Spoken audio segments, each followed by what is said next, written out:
Hello, StarCraft fans. We are back. It is Group C. We've got two Protoss players, a single Terran, and a single Zerg.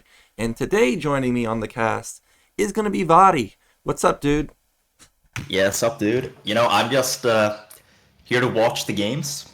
Oh, yeah? And this time I guess I'm commentating, but I get to watch the games in either case, so pretty good. Yeah, I'm very excited for today's matches because even though we don't have any Terran, well, we have one Terran player, even though we don't have a lot of Terran players in this group, we do have my favorite Protoss player of all time in the group. It is Snow. I am very looking forward to see him play. See if he can take down Royal here. We've had a few upsets already in the ASL, and if Snow was to get eliminated here, I would be very disappointed, but it wouldn't surprise me because the group's strong. We've got Royal in it, we've got Shuttle, and we've got Killer in it. Yeah, I mean, Snow obviously probably the best Protoss user right now. Not a very unconventional statement to make, at least. Shuttle has actually been like slaying people left and right quite a bit in what we call Pro League. Of course, it's not really the Kesper Pro League, but it basically has the Pro League format, and it's sponsored by viewers. But he's been doing pretty well in that recently. Royal, obviously, like arguably the best Terran user right now. Arguably, top 3 at least for sure. And Killer, I don't know much about because he hasn't been in ASL for a while, but he managed to win the qualifying tournament. He's here now, and he used to be sick at one point in history, so I don't really know what to expect from him. Yeah, he used to be called Mini Jaedong. Yeah, right. Yeah, I don't think he's been getting the Jaedong results, but always have good hopes for Killer. It's going to be really tough for him, though, because that guy on the left side, he is a master in Terran versus Zerg. Like, a season or two ago, there were some games where I'm like, dude, you're dead. And then he just pulled out, like, the Tank Valkyrie and just rallied across the map and was winning games that he had no right winning. And then, of course, also these Protoss players are super deadly, not just in Protoss versus Terran, but also in Protoss versus Zerg. I personally think Snow may have some of the best Protoss versus Zerg also, but also Shuttle's no slouch either. He really isn't. Yeah, I mean, I guess the conventional bet here would be to say Royal and Snow to advance. But, I don't know. I wouldn't feel good about betting my life on that, I'll tell you that. Yeah. And a few seasons ago when Light was dominating and just seemed untouchable in Terran versus Protoss, I did watch a few Pro League games. There's so many of them, I can't watch all of them. But I was surprised to see that the games that stood out the most were when I happened to be watching Light versus Shuttle. Like, Shuttle would have 3/4 of the map, or at least half of the map. He's going like 30 gateways. He's really keeping up with the macro with Light, and anytime Light overextended, he would punish him in a heartbeat. So I actually have high hopes here, if we can get Shuttle versus Royal, that Shuttle will have a good showing versus him. Yeah, that's really interesting. Snow, of course, has popularized, I don't know if he invented it, but he popularized the style of like not taking pots Storm, which is interesting. I mean, before that style was popular, that was like laughed at. It was like, dude, you can't just play with Storm only versus Terra. Like, what are you, insane? You need to go carriers or arbiters. But now, like, it's so fascinating to me how, and of course this is spread to other Protoss users too, so everybody's doing this more or less, some more than others, how you can win with like pure tactics. Like, you're basically forcing Terran to move, and then you're doing these like Fog of War Storm ambushes, Like, you're on the high ground, you're storming him, you're coming out of Fog of War with some Storm, like, you're sending in some units first, so all the tanks shoot and are on cooldown, then you drop the Templar. Such a fascinating style that I really wouldn't have predicted could be as strong as it is. Because it's so difficult compared to just flanking with a bunch of arbiters or whatever. Yeah, for sure, it's definitely more difficult. But whenever you run into somebody that's godly with Storm, it feels so punishing to deal with, especially when they're coming out of Fog of War, like you're talking about. You like look away for a second, then oh look, all my tanks got stormed or all my vultures got stormed. It's super annoying. Now I wanted to ask you, not related to ASL, but when I did cast your games in particular in BSL a while ago, you reminded me sometimes of a player named Fantasy, and Fantasy just made his return. Yeah. Do you have any thoughts on him coming back? Dude, that is Honestly, hype AF. Because, like, okay, in StarCraft, there are these, like, patron saints, or demigods, you could say, of different styles, different virtues, okay? So for, like, Protoss, you got, like, Bisu's, like, the patron saint of, like, smacking up Zergs with multitasking and harassment. You got, like, for Terran, though, obviously Slayer's Boxer is a patron saint of doing, like, creative, crazy stuff with micro. But then the two main ones, I would say, are Flash and Fantasy, right? Where, like, Flash is, like, the patron saint of imperviousness. Like, you're maxed out, you got 3-3, it's just oppressive, suffocating. But Fantasy, he's like the opposite patron saint. He's the patron saint of, like, the Vulture, you know? Whereas Flash is, like, the tank. And, honestly, no one else has ever been able to play that style to the extent that Fantasy has, in my opinion. Yeah. And he doesn't do it to show off. Like, it's actually just how his brain works. That's how he wins. So I'll be fascinated to see what he'll bring to the table now. You know, how is he going to play in the current metagame? What strats is he going to do? I mean, he's done insane things. Like, he's gone range, expand, Terran versus Protoss, 2 racks, use, like, Marine Medic tank to take a third. Stuff like that. It's just utter insanity. You never know what to expect from this guy. He was the first one, really, to use Valkyries also versus Zerg.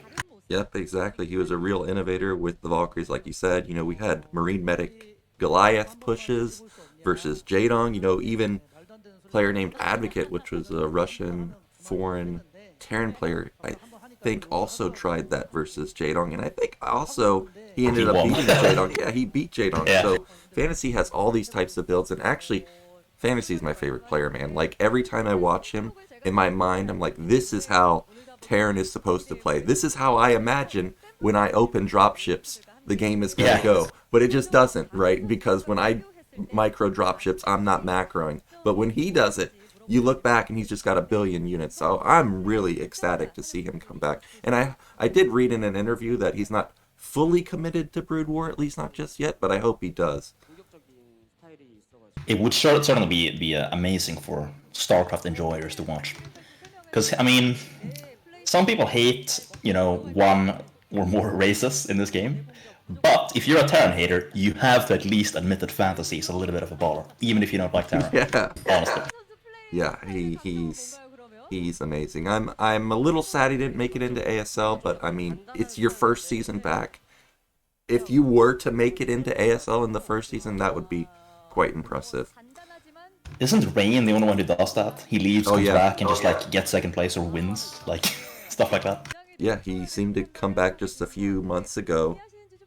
You know, these days he's more of like a variety streamer on the levels of Calm and C, who are also variety streamers, and they happen to be in a group yesterday. But yeah, Rain seems to be the only one that can consistently just say, hey, I want to play ASL this season, so I'm just gonna do that. Yeah. Yeah, it's, I don't know. I mean, he's pretty good. I don't know what to say. Definitely has his own style, too. Very different from the Snow style. I think maybe Fantasy played Protoss, he might play a little bit like Snow, where you're just fighting all the time. Honestly, to play that Storm style, I think you need to understand Terran, as well as the Terran user himself. You need to understand, like, that when Terran is moving, he's weak, that you can do ambushes, you know, how to use high ground as Protoss, stuff like that. Yeah, well, I can tell you there's one player here that 100% knows how to abuse Terran, and that's that guy smiling on the right side. Yeah, that's him. I don't think I've ever seen another Protoss just absolutely be so devastating in PvT. Like, you know what he's going to do. Anytime you play Snow, you know it's Goon Reaver. 100% of the time it's Goon Reaver. It doesn't matter that you know. He controls it so well. You try to do a timing, you'll be lucky to even hit the Reaver one time. If you don't do a timing, well, then he's going to go carriers. It's just so hard to beat him. Yeah, he's really rock solid. Like, a lot of Protoss players, and I fell into this trap too when I was a newer player and I was using Protoss, feel like in order to beat Terran, you have to trick them somehow, because they're just straight up stronger, so what can you do? You have to trick them. But Snow shows that you can actually play rock solid and just have better tactics, and then make the Terran feel... And usually Terran makes Protoss feel this way, right? Where, like, if you don't do some sort of trick, I'm just gonna win because I'm better. But then he makes it feel the other way around, where Terran's like, well, I mean, if I don't attack, you're gonna expand everywhere. If I do attack, I don't have enough. Like, what can I ever do? Like, it seems like an unsolvable problem because he just sees more. of the game. He just has better tactics, you know? Yeah, that's exactly the case. Whenever I watch a Terran play versus Snow, it just seems so ridiculous. And there are some times that foreigners get lucky, like for example, maybe Artosis hits Snow or Gypsy hits Snow. There's been a few times where I've seen Gypsy hit Snow, and you watch it from Gypsy's perspective, and Gypsy's very good, right? And it just looks impossible. He'll try and vulture harass. Snow will take no damage, and Snow's like, well, you know what those vultures did? They did nothing, and those are lost minerals. So I'm just going to use my 400 minerals and trade a Nexus for your vultures. I'll just take another base. It's crazy. Yeah, but I always say that when you make your race seem overpowered, that's when you're doing it right. Exactly. You know? Yeah. That really goes for every... I mean, I guess in a mirror matchup it doesn't really apply, but it works in every matchup, you know? Like, think about the most dominant strats and how suffocating they are when they work, right? Like an unstoppable Doom push. Like, Preuss is like, what the hell do I do about this? This is broken.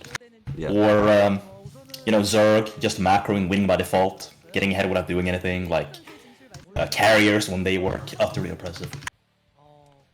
Yeah. That's how it's meant to be, you know? Yeah, totally. Well, let's talk about Royal a little bit. I mentioned Fantasy, being well known for drops and his own type of style. Royal also has his own type of style. He was also in SK Telecom back in the days when Fantasy was in there. And I've seen some games where Royal does open drops. He's very flexible with his builds. Like, he's not someone like 4GG, where when you play him, you know it's a 4-factor or 6-fact timing. Like, this guy plays it all. He can be very harass-oriented. He can be flash style, where he's just nailing his macro. And then, also, he really loves upgrade Terran. So, what do you think we'll see from Royal in this group? Honestly, Royal, it seems to me that he develops a style, like, he really needs to develop something figured out, and then he's going to use it. He's not just going to whip something out he hasn't planned. So if you want to predict what he does, you really have to, like, look at what he's been doing recently and hope he hasn't, developed a secret weapon. So, recently, I mean, I guess it depends on the map too, but I've seen a lot of what he's done recently is, versus Preuss, he will just expand as early, I mean, he'll get his upgrades, but then after that, he's just going to expand. And then expand again and again. And it can look like he's just sitting there being a punching bag, but then eventually he's got like half the map and a perfect spread of tanks. And Preuss is like, oh damn, snap. So we might see that. I don't think we're gonna see Ghost. He doesn't do that anymore. He had a period where he was going Ghost every game, and he all killed a Protoss team in a Pro League with Ghosts every game, locking down carriers, arbiters, even nuking Beezus carriers in the final game. But yeah, I don't think we're gonna see that now because he's not really into ghosts these days. Yeah, I totally forgot about the ghost phase, but it is true. He made ghosts look actually, usable.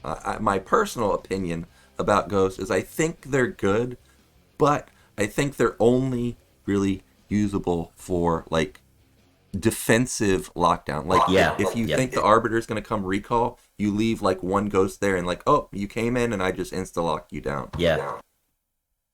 The ghost is weaker than the vessel in several ways, one of which is that it's got no health and it doesn't fly, and it doesn't detect too. So it's not as good at attacking and hunting arbiters, but it is very strong defensively in that it's cheaper, has more range, never misses, and costs less supply. But like, even if you're gonna play with the ghosts, you have to make one vessel because you need the detection.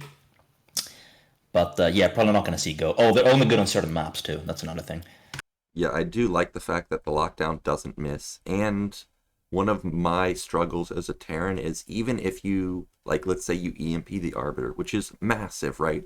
If you don't kill it, it comes back 2 minutes later and has stasis. Yeah. And it comes with a few more friends, and they also have stasis. That's the one thing that I don't like about Vessels, is you can do very well versus the initial attack, but if you don't kill the Arbiter, he will be back for more later. Yeah, I mean, the mass Arbiter style isn't as popular now, but some people are still doing it. I've seen Beezus win Pro League games and practice games playing Arbiter, for example. I've seen Shuttle do it, so you can still do it. And when you're playing the mass Arbiter style, it's actually a really big deal that you're not wasting any Arbiters. If you can use your energy and get out alive, eventually you're going to have so many goddamn Arbiters. And like, when you have 7, 8 Arbiters coming in, cloned from different directions, you're not EMPing all of those. It's just not possible, Yeah, for sure. And there's a huge difference between dealing with 1 or 2 stasis and dealing with 4 or 6. It's just Yeah. ridiculous. In fact, if you have an Arbiter versus a Vessel matchup, you can tell who's ahead by comparing the amount of Arbiters to the amount of Vessels. So if Protoss maxes out with only 1 Arbiter and there's a Vessel out, that's probably not very good. But if Protoss maxes out with like 5 Arbiters, you know, that's a lot better for the Protoss. Yeah. So we did see the groups earlier. I already forget what our next group is. I remember Light in Group D, and other than that, I don't remember the players, but all the groups are really strong this season. All of Eon Zerg's favorite players are in different groups. All the Zergs, like Soma, Hero, Jaedong, Effort, they're all spread across. So I'm really looking forward to all the groups. And as we all know, today's group's just absolutely crazy. Snow versus Royal is our first matchup. That's going to be amazing. I don't think you could have asked for a better Protoss versus Terran. That's like a finals tier matchup right there. Yeah, legitimately, this could be a preview of the finals, depending on how the brackets go. Like, it would never surprise me to see Snow in the finals, and Royal has gotten so good in the past few seasons. Also would not surprise me to see him there. But we've got an equally good matchup in Shuttle versus Killer. Definitely the underdogs in this group, but Shuttle is really damn good. I'm hoping to see Killer perform well because we don't see him that often in the ASL. Now, that's a stat that I'm not used to seeing, which is 37% win rate versus Zerg, but you can see his first Terran win rate quite high at 58%. So this is in ASL only, right? These stats? Yeah, this is only in ASL. That's really interesting, because I mean, if you look at his PvZ stats overall in sponsored matches, I'm sure it's a lot better than this. So maybe he's got like run into Queen a bunch of times or something, I don't know. But that is definitely surprising, yeah. Yeah, and for some reason, when I saw Royal's name next to Snow's, I thought it was Royal versus Snow first, but it must be Snow versus Killer, because why else would they highlight that graphics? And also, I think Snow is the tier 1 player in the group. So it is going to be a PvZ. I misspoke just a moment ago. This is going to be a pretty tough matchup for Killer, but I think he's got a chance. And the map should be Apocalypse, which is 3-player map. It is similar to Ascension, in my opinion. I don't know if you've had a look at that map. Yeah, it looks very similar. I know. Yeah, it's pretty similar, yeah. Yeah, and I remember Zergs being pretty darn good on this map, but at the same time, if you do get to mid-game as Protoss and you haven't taken crippling amounts of damage, there is a lot of high grounds with the platforms, and as you were talking about, Storm coming through the fog of war, you know, as a Zerg, if you're eating a storm, more than likely your units are dead by the time you look at them. Yeah, normally, speaking of the map, normally I would look up the statistics now, but this is such a new map that I don't really want to do that yet. I don't think we know what this map's like at this point, you know. It's been played in Pro League and stuff, but this is, yeah, it's a new map. We haven't seen too much on it. So we can only speculate about the racial balance on this map. I think, so far. It's too early to say what it's like. Yeah, even with subtle changes, it can really change the balance quite a lot. It looks like our players are ready, so let's get into game 1 of Group C. It is going to be Snow versus Killer on Apocalypse. Oh, well, I thought we were. Yep, there we go.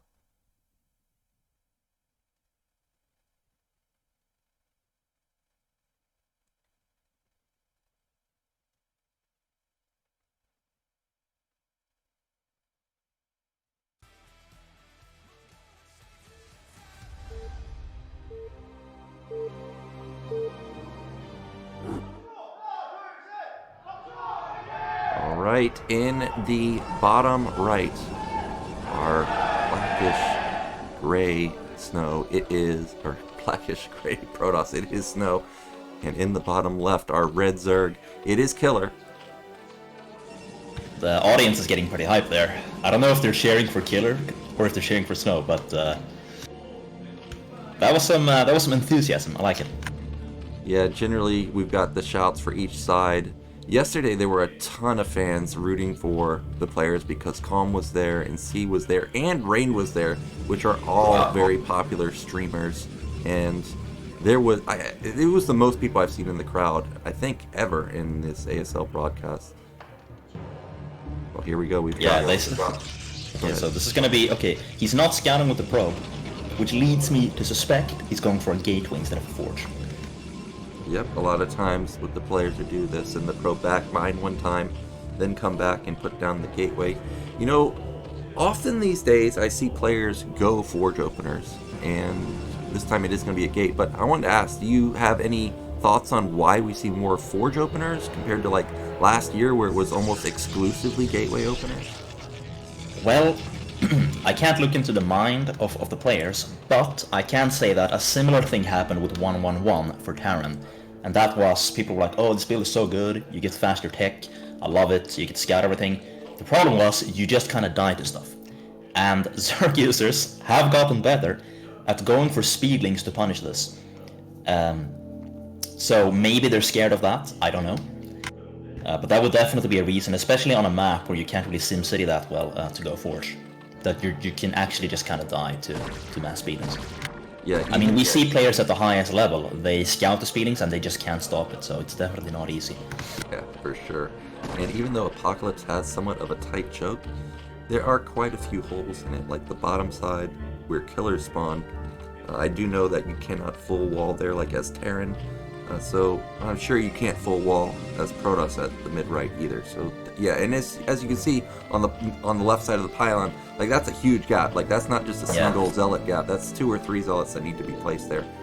So I'm now just waiting to look at the gas timing from Killer. I think pretty much the standard gas timing is around like 235, 240, but we're approaching that moment. So I wonder if this is going to be some type of delayed gas. Nope, there it is. There we go. Okay.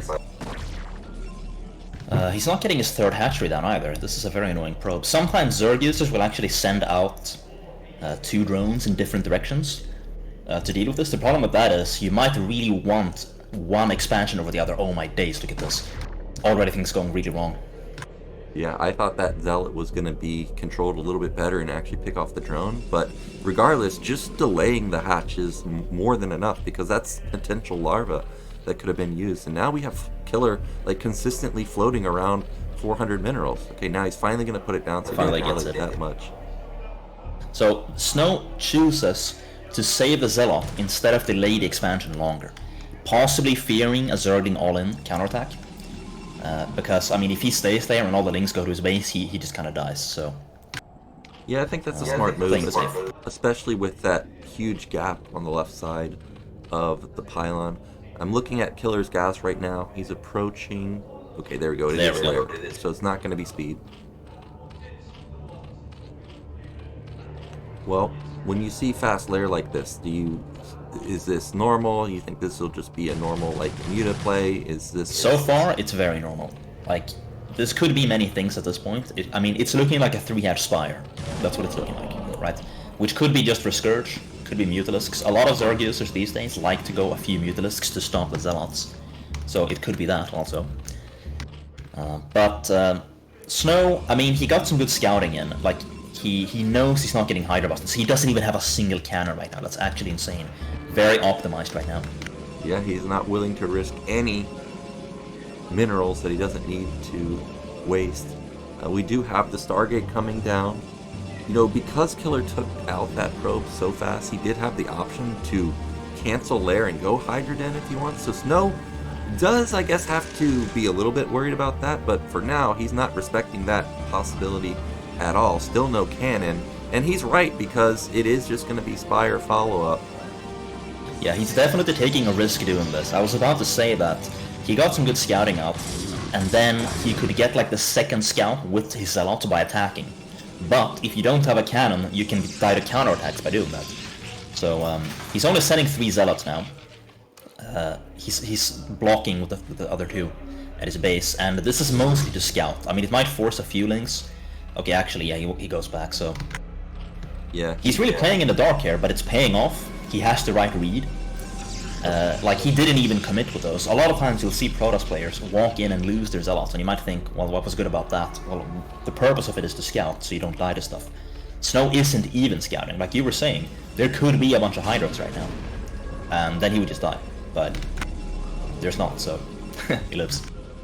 Yeah, I thought it was Spire, but in the main there's no Spire. This is actually Ling Lurker. Or at least it's Ling Hydra something, because there's no Spire at all. Okay, there's the Hydras. Yeah, some people... Yeah. There are builds like this where you go lair, but you don't get a Spire, and you just get a ton of Hydras with Overlord speed. And then, of course, you can add lurkers to that as well. So it looks like we got a kind of build like that coming out of Killer right now. Yeah, I keep looking at Killer's hatchery count. I think his 5th hatch is just now coming down. It seems a little slower than I am used to, but his 4th hatch was definitely quite quick. Here come the Zealots, though. Those Hydras don't have speed, at least not just yet, so we're still not sure exactly what this tech is. You could be right. This could just be Hydra speed or Hydra range, but because the amount of Hydras are kind of low at this 5, I really do think that this could be lurkers. There it is. Yeah, it is. Wow. So this is a very, He knows. This is unusual. I mean, he's going lurkers first. He's losing to Overlords, which is unfortunate, but basically lurker Ling. Like, I don't know if this is going to be a bust, because there are lurker Ling busts where you go pre-storm, basically, and you try to splash down the cannon with the lurkers. Could be a containment, I suppose. Just straight up lurker containment. Oh, because think about this, there's no observer, right? He's got lurkers so early, and there's no detection. So he is basically safe by ground until an observer's out. He can make so many drones right now if he wants to. Yeah, he could definitely transition out of this. Oh my gosh, I thought he was actually going to get that lurker. That was really freaking good from Snow right there. Almost catch that lurker. DT has moved out. And now, anytime a lurker on burrows, they're just taking a huge hot shot. So I did mention he's safe by ground, but of course a DT could still sneak past. So he's gonna have to make sure that he plugs all of those holes, has overlords everywhere, and so on. But yeah, lurker containment goes up. Observer nowhere in sight. We don't even have a robo yet.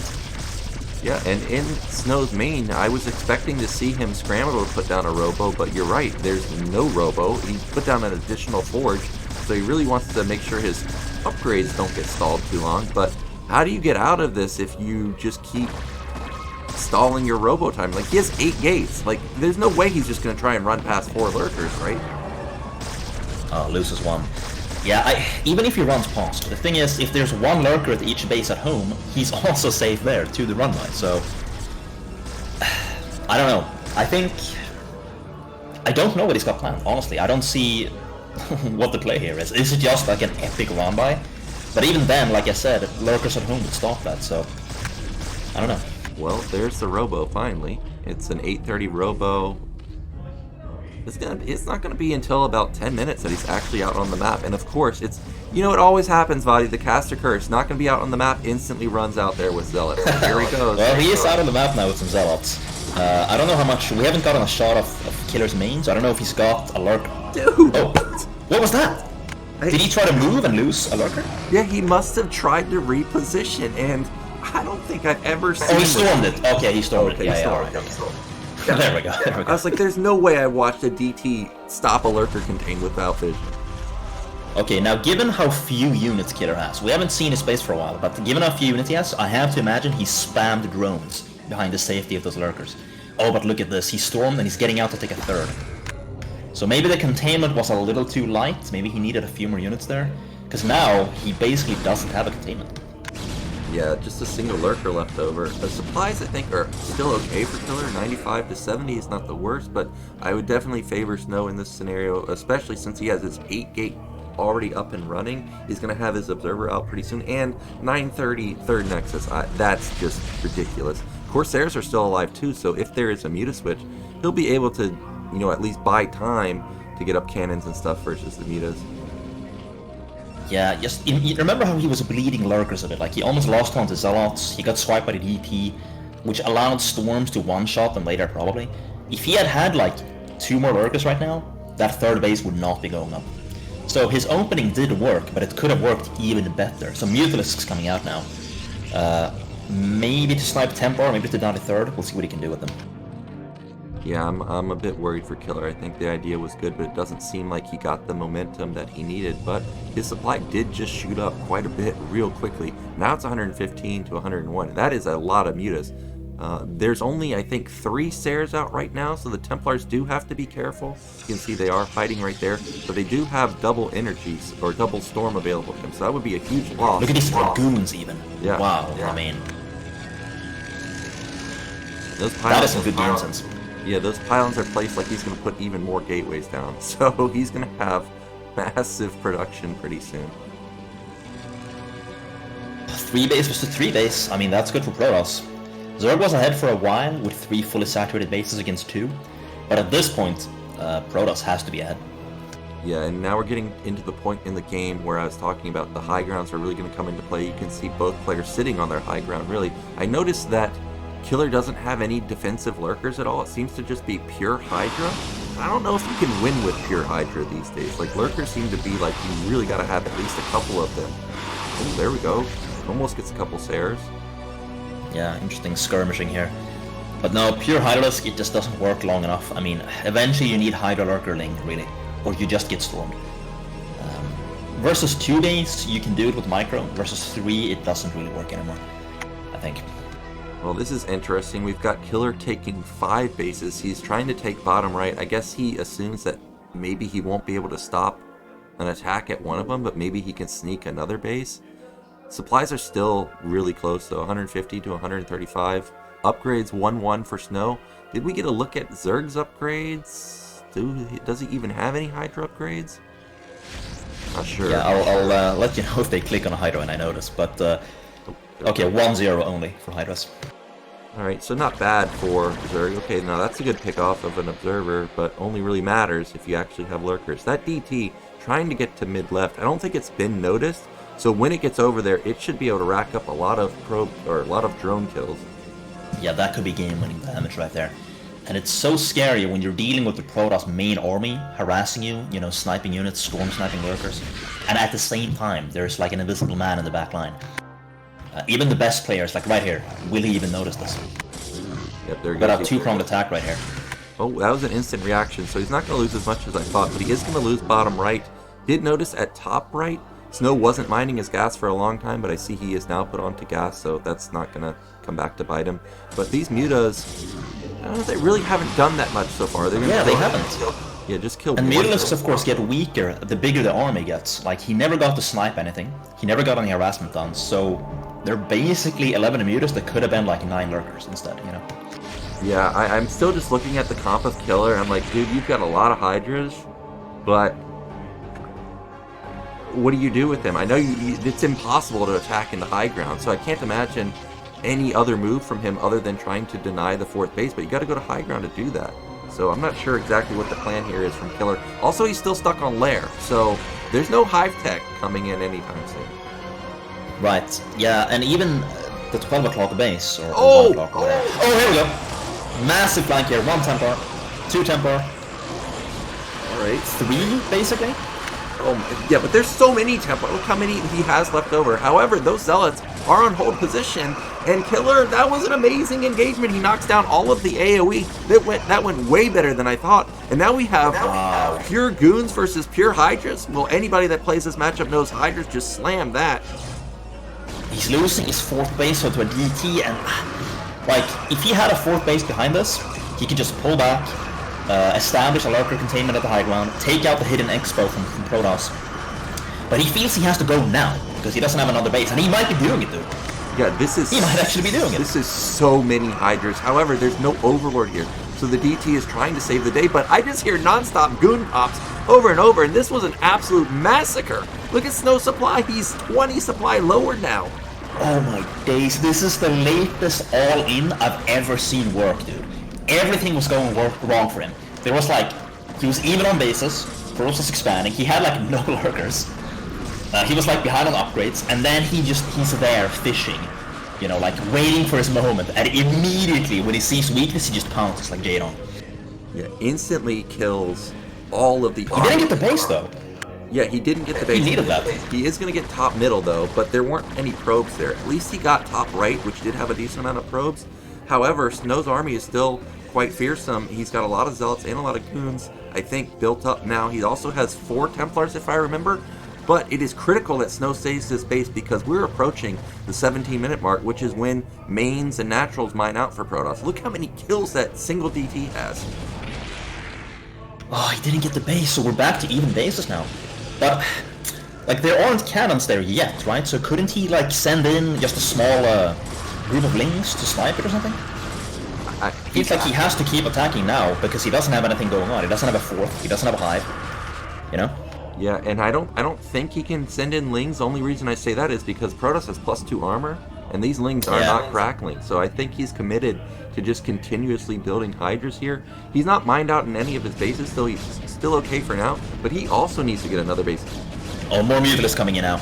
And he's gonna snipe 1 Templar, 2. So he might be doing it now. If this is all Protoss has, he might actually be doing it. Yeah, this might be it. I can't believe it. I thought Snow had an amazing position, but now he has 5 goons to his name. That's it. Like I said, if he loses top right, he's basically not mining. Here we go. More Templars trying to save the day. More Templar getting sniped for the fight. Oh, yeah, they did that. He just doesn't get to use his Templar. These flying shrimp are too oppressive. They are too oppressive. That DT is still sharking around the map, though. He really needs to come help his buddies out because Snow is on the brink of having his 3rd base busted. I don't think there's enough Protoss, dude. There's just... God, the Mutas did so much damage. Just pure tactics, dude. Like, time was running out for him so hard. And he needed... I mean, to be fair, like, Snow did mess up. He had his Templar out of position because he was doing other stuff. He was multitasking. But to catch that one moment and capitalize like this, he was there. Remember, he was flying around at Mutas for like 5 minutes, getting nothing done. And immediately, as soon as there's a weakness, as soon as Protoss is out of position, he just capitalized. Yeah, we're going to see the GG in just a second. It doesn't matter if all these Hydras die because Protoss is not mining in a second. It's just endless amounts of Hydras. I can't believe it. This is just like yesterday where Calm had massive upsets. It's going to be Killer this time around. GG!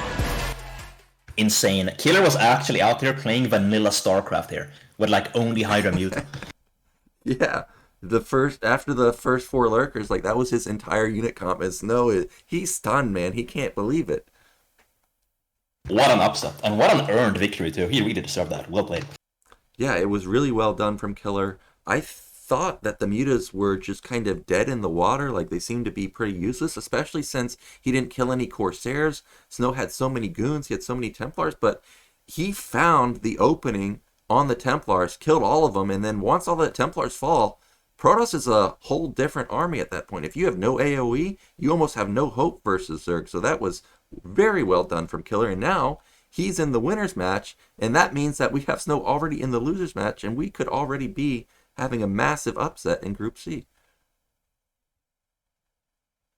Yeah, damn, dude. I mean,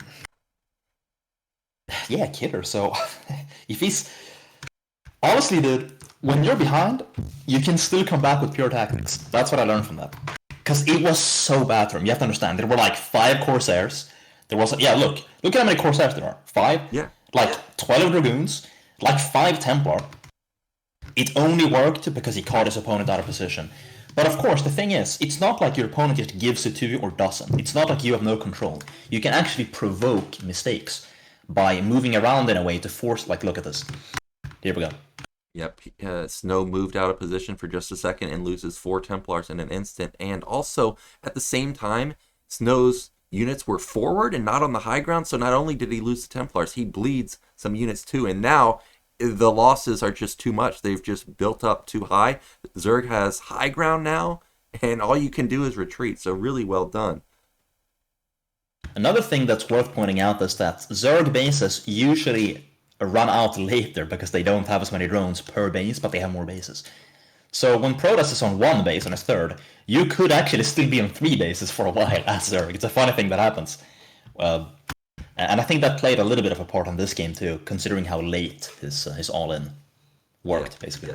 Yeah, for sure. And the Killer needed to win there because he lost both mid-left and he lost bottom right. So he was essentially all in on 3 bases with no hive tech. So it was mandatory that he did the damage he did, and he hit right when he needed to. So well done. He's in the winner's match. We're going to be going into a break in just a second, I think, and then we'll be back with that matchup right there. As you can see, it's going to be Royal versus Shuttle. Again, it will be on Apocalypse, so don't go anywhere.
And we are back. We're going to be going into game number 2 in just a moment. It's going to be Royal versus Shuttle, but first we've got our Ask ASL promotion, I'm sure. If you guys have a question that you want to ask the players, you can post on the Afrika webpage. And if your question gets chosen, a lot of the times you can get a reward. And from what I remember, they give you a tumbler, which is a thermos. And also, if you're interested in buying some of Afrika's swag, I think they were offering a jersey yesterday, if I remember seeing that. So definitely consider going to the homepage if you're interested in buying a ASL 16 jersey.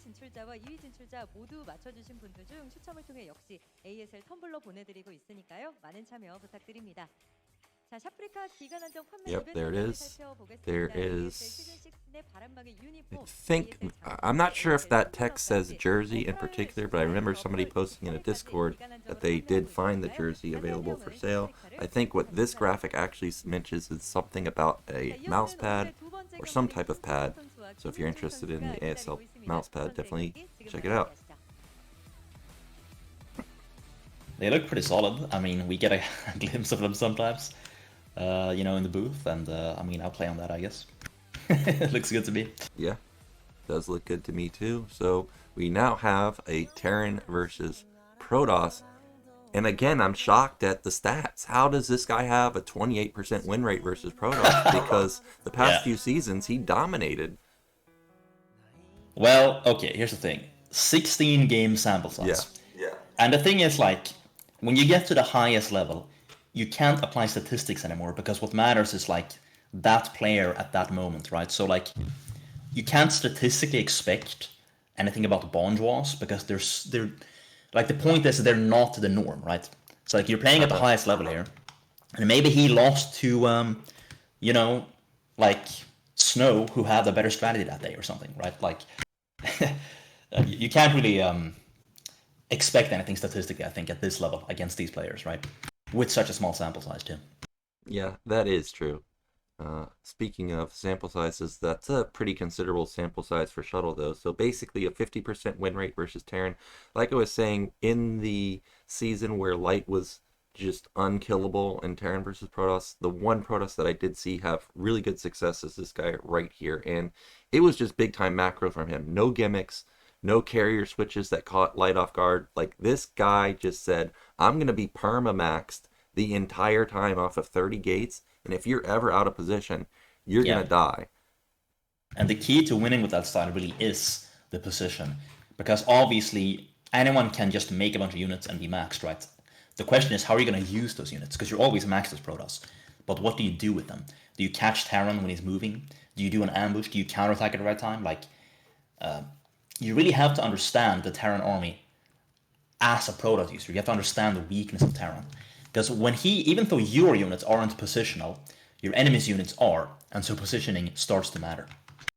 Exactly. So we are ready for game 2. It is going to be Shuttle versus Royal, again on Apocalypse.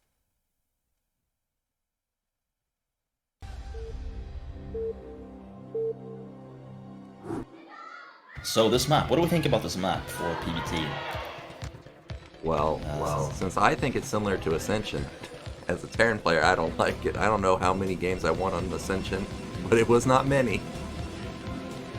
Yeah, I want to get a shot off for the entrance to the natural, because the thing is, against 12 Nexus, the most common response is, of course, the bunker rush. But the thing about the bunker rush is that you really want your SCVs to block the Dragoons, either, like, you're blocking the ramp basically on the normal map. So you're either keeping them in the main while you ravage the natural and you get a bunker up, or you keep them in the natural so they can't retreat into the main and kite, and you kill them in the natural. But if the entrance is wide, which I suspect it is on this map, then that doesn't become as good, because you can't actually block the entrance as easily.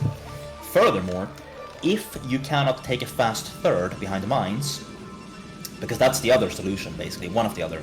Now, there's more, but that's one thing people do. Then 12 Nexus becomes very strong, because the bunker rush is weaker, and the faster third is weak. And on this map, you can't really take a fast third, because you cannot defend your natural and your third at one point. That's what you need, basically, to be able to take that fast third as a response behind mines, so that by the time he has observers, you have like a bunker and all your siege tanks in one spot. can't do that here. So, okay, we don't have a 12 Nexus though, but so I guess that doesn't matter. Well, we had a lot of fans for Shuttle in the audience right there. Tons of fans, actually, just like seeing Calm and Rain yesterday. And like you mentioned, it is not going to be a 12 Nexus, but you know what it is going to be from Terran? It is going to be Gas expand, unless we have something like a weird 14 Gas or something along those lines. And a gasless expansion is actually something Terrans will do on a map where they can't punish 12 Nexus. They'll just do this to not fall behind. Because economically speaking, 1RX X versus 12 Nexus is playable, right? It's not really a big deal. We have a gasless expo for Shuttle, though. We don't see a gas from him. Or do we? We do at this point, I think. He just took it. Yeah, he's just now taking it, and I think this is going to be Zealot pressure from him, and I see that supply shoot up to 16. We saw C yesterday really struggle with the Zealot goon pressure, but I don't think Royal's going to have as big of a problem here. I like the SimCity. I think you can put a depot to the right side of the racks, and it also touched the command center. This feels like there's going to be almost no chance for this Zealot to do any damage.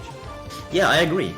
Now, okay, a few things to point out. Like, first of all, he's obviously going for Zealots because he got that late gas and a fast second pylon. But he's not proxying or even forwarding his gateway at all.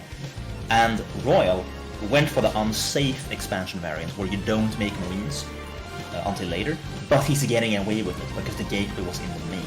So this is incredibly good for him. As long as he doesn't mess up this attack right here. Oh, proxy robo, okay. Yep, gonna be proxy robo most likely, but Shuttle's gas was kind of late, actually. This is going to be 2 Zealot pressure, not just a single one.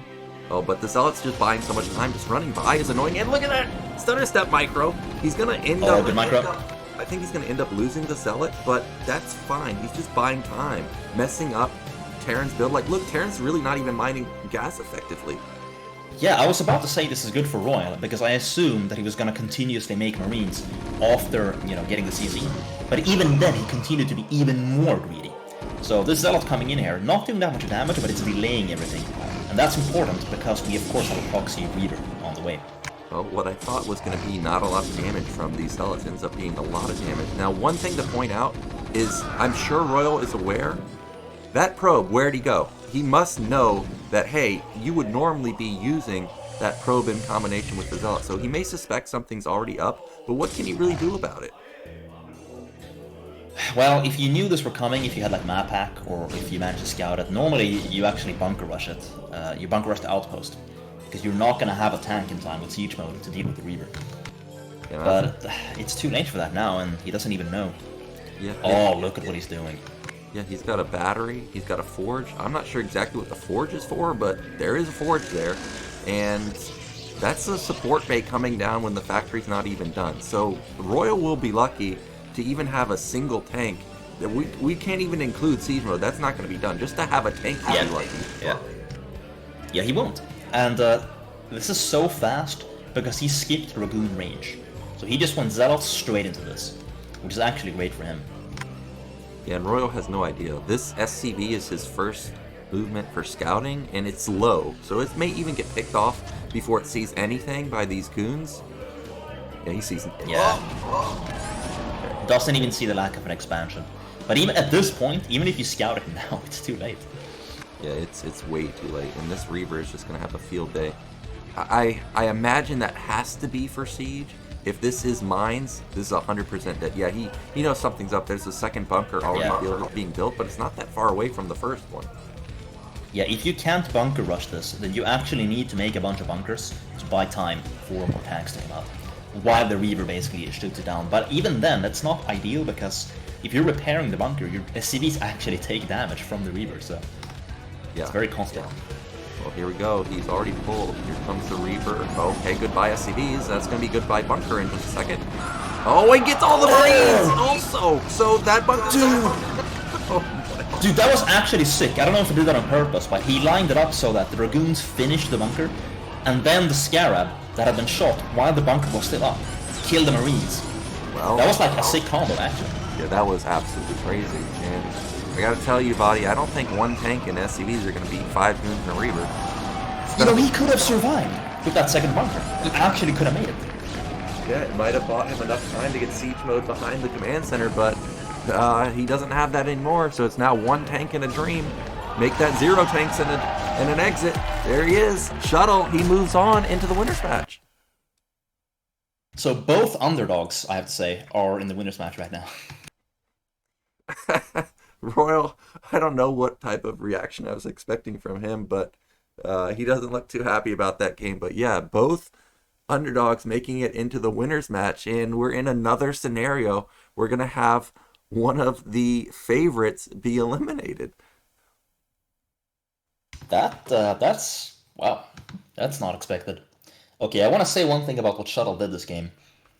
So he went for the gateway with the zealots, and then he reactively made a proxy robo, and he was very prepared for that. I think he was actually expecting one Rex expansion, because as I was saying, one Rex expansion is common on the maps where you cannot bunker rush at one nexus, and you cannot double expand against it. So people just go one Rex Expo to like not be behind against it, basically. So he knows, okay, Terran's likely to go one Rex Expo, so I'm gonna do a build order that lets me proxy a robo as fast as possible. What kind of build is that? Well, a build order that lets you skip goon range, obviously, right? Like what he did. Yeah, it was a smart play. And actually, it looks like that SCV in the replay did just barely get vision of the natural, where he saw there was no nexus. Hence the second bunker, yeah. Yeah. So he knew something was up, and I think the fact that there were so many Dragoons that he suspected that it was not DT. So this was the perfect response from him to pull the SCVs, but this shot right here, amazing. Dude, that was so well timed. I mean, that was like a fighting game, a one frame link or something right there, where like he actually lined up, because like he could have actually survived with the second bunker. Right? There's some chance he could have survived with the second bunker right there if the Marines had just popped out of it and went in. Yeah. But because he lined up the destruction of the bunker with the preemptive Scarab already being there, it just killed all the Marines immediately. Yeah, just an amazing play from Shuttle. And this was not the winner's match that I was expecting, but one of these players is going to make it through. We're going to be going into Group C, or not Group C. We're going to be going into Match 3 in just a moment. I'm not sure if we've got the Hot 6 commercial right now, or if we're going to go into a break. So let's see. Okay, I had a feeling we got the Hot 6 commercial. All right, so what about Killer versus Shuttle? You think we could have Killer go for the same style, or do you think that was like a one and done type of move? Well, it's quite a popular style at this point. Okay, well, no. I gotta say, like, the way he got into it wasn't, but the overall idea was. I mean, he started with the lurker containment, which did okay. It let him drone up, but it could have done even better. Will he do that again? I don't know. I mean, maybe that's like his thing. Like, Killer is so unknown these days that it's difficult to predict what his style is, because he hasn't qualified for ASL for a long time. So I don't really know what he does these days. But I could definitely see him doing that. Like, if that's his thing that he's been practicing, he could definitely go for it. I think it's strong these days in the current meta, you know. It proved to be a good idea. It could have worked even better than it did with better execution. Yeah, and from Protoss' side, what do you think Protoss needed to do? Was it really just losing those Templars that did him in? He was in such a good position. He was actually dominating the game, and then he slipped up for a short moment. He had his Templar out of position. He walked out with everything. He wasn't ready. It's actually like quite similar to when Terran is pushing with vessels. You have to look at your army the entire time. Every single second. You can never take your eyes off your army, because the moment you do, the Scourge come in. It's kind of the same thing for Protoss with Mutalisks in that situation.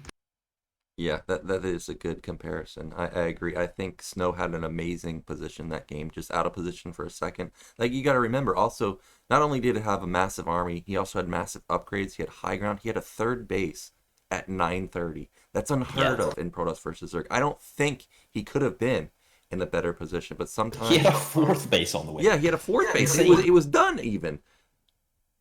Yeah.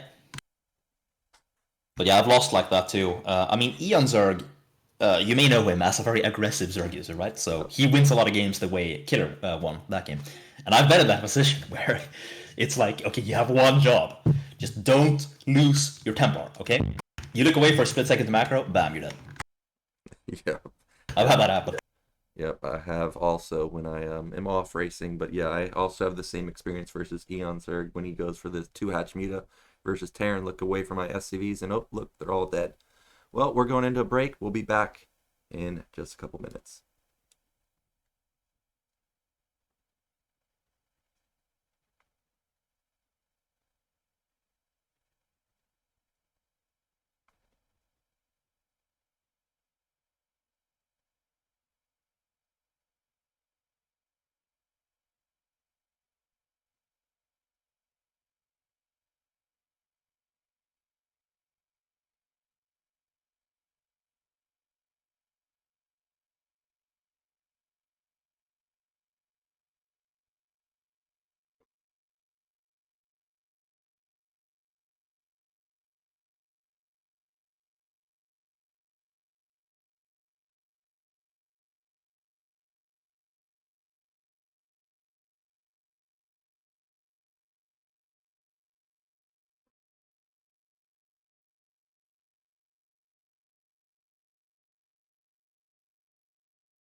And we are back. We're going to be going into our winners match. And we have vetoes of Invader by Killer.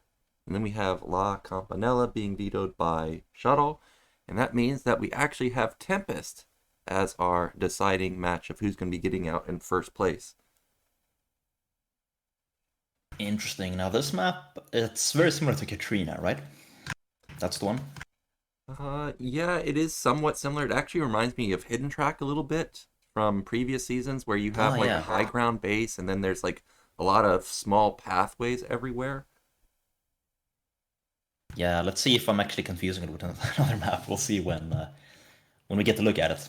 I don't really remember names that well, but there seems to be a lot of counterattack potential on here where if either player is just out of position, you can set up a big counter and contain, well, not necessarily contain, but like an interception with like lurker positioning. I've seen a lot of games just end because of that, where one guy's out of position and then an instant counter it's just too punishing to turn around and try and defend. Yeah. Is this also the map where you can storm drones from the low ground against the third? So that's, I think, Dark Origin is what you're thinking of. Tempest is, well, I mean, we'll see it soon, but it really is similar to Hidden Track in that sense. It has high ground natural, which means I think that we're going to see 12 Nexus quite often, even versus Zerg. So because of that, wonder if Killer will channel some killer instincts here and go for something like a 5-pool or something and just try and instantly end the game. I mean, he is in the winner's game, so he's got one loss to go before he's out. Yeah. He can afford to risk it a little bit. He could afford to risk it, but do you want to risk it when you know the bottom two are Royal and Snow? You know, I would prefer to not risk it here. Yeah, and the way he won against Snow, I mean, he played it out of his mind, don't get me wrong, but that was like, I mean, that was a scary, shaky game, you know? Yep, so here we go. As you can see, we have Killer in the top left position, and then in the bottom left are purple Protoss. It is Shuttle. Yeah, it's this map. I've seen this. So for Protoss versus Zerg, man, I don't know. I don't know what to make of this map in this matchup. Yeah, I don't know either. It's a tough one because there's so many high grounds you would think like, okay, Storm's amazing. But at the same time, the pathways are so tiny, you get countered. There's like even just 2 or 3 lurkers set up that cut off turning around to defend. Then you're kind of stuck. So I agree. I don't know. I've actually seen a lot of games just end on 1 or 2 attacks, or maybe not end, but the one player lost their entire army and then they slowly bleed off. One thing to point out on this map is that you do have that high ground natural, which means Hydra busts are not as scary. They just aren't, right? Yep. So, I mean, a lot of Zergs like to go for that these days. Killer didn't last game, to be fair. But that's good for Protoss, at least. But then in the mid game, all of these high ground ramps are actually good for lurkers.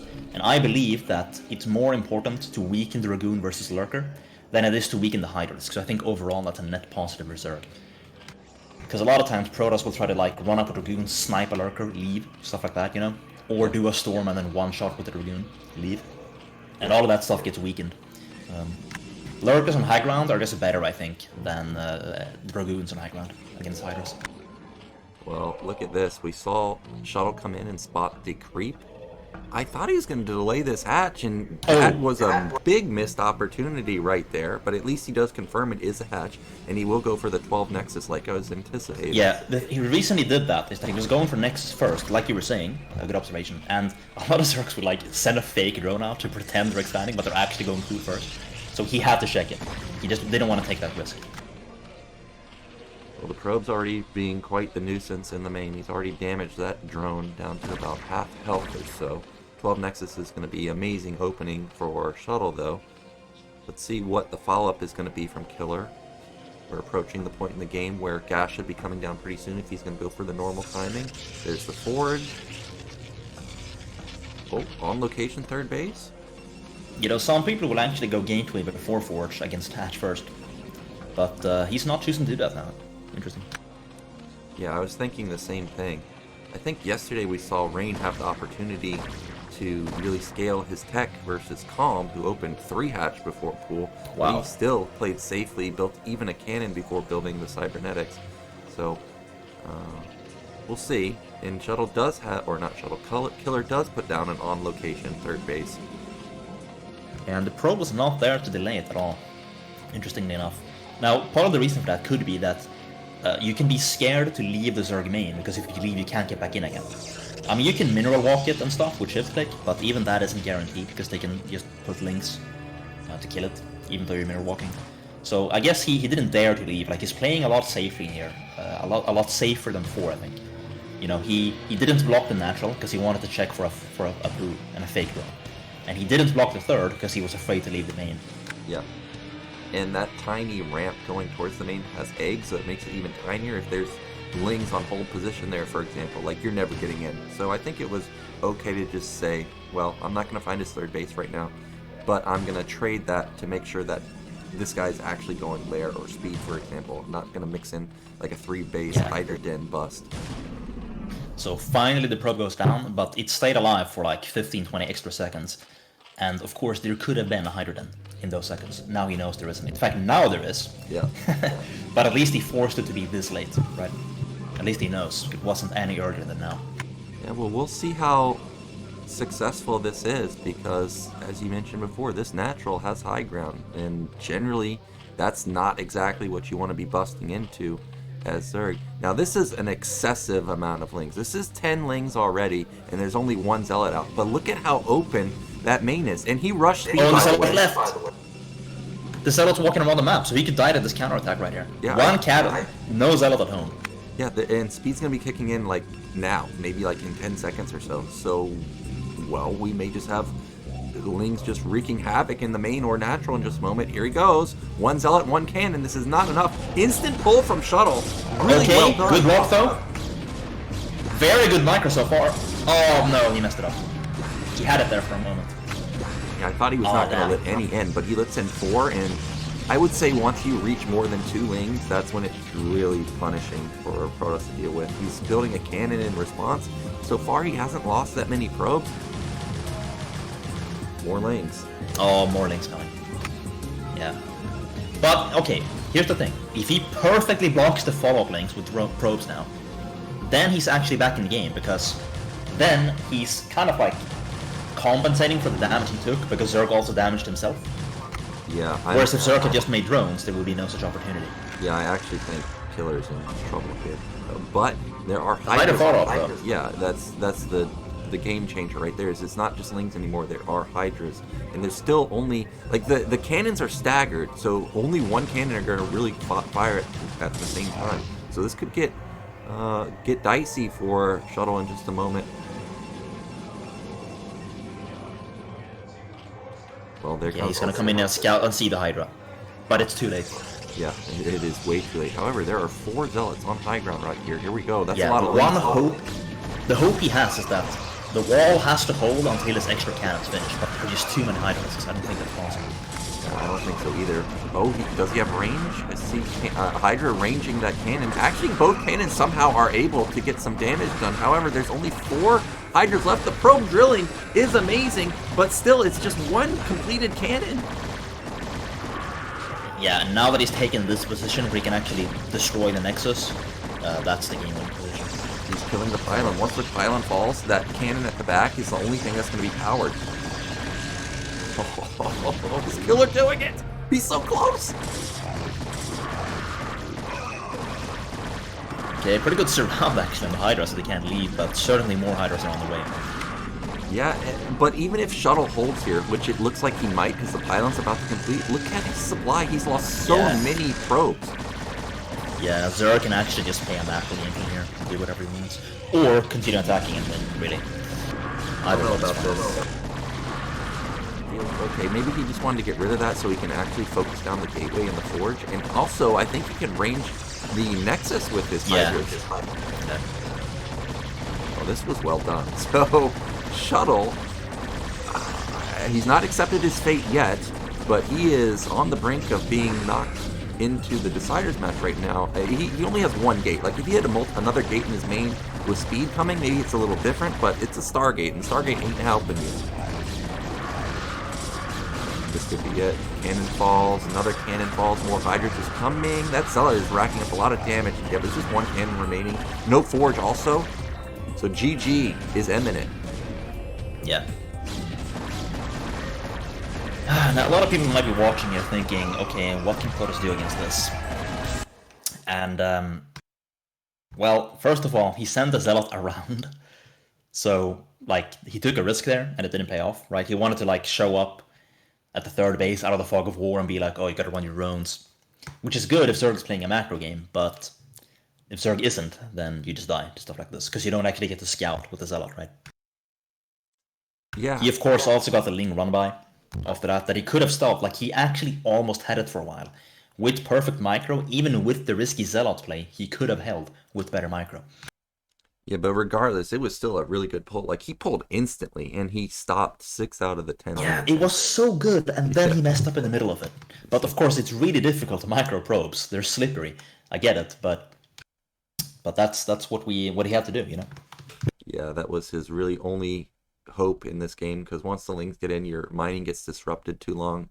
Killer already had his Hydra Den completed. He already had either range or speed obviously done. So by then it's too late. You've just taken too many losses. But this was really well done. I did not expect to see this type of build on this particular map, just attacking the high ground Zealot cannons. But it was the right move, and it definitely caught Shuttle off guard. So that means Killer, he moves out in first place. Shuttle's going to be in the loser or in the deciders match, so he's not out of it just yet. But he's going to have a really tough opponent, whether it's going to be Royal or Snow.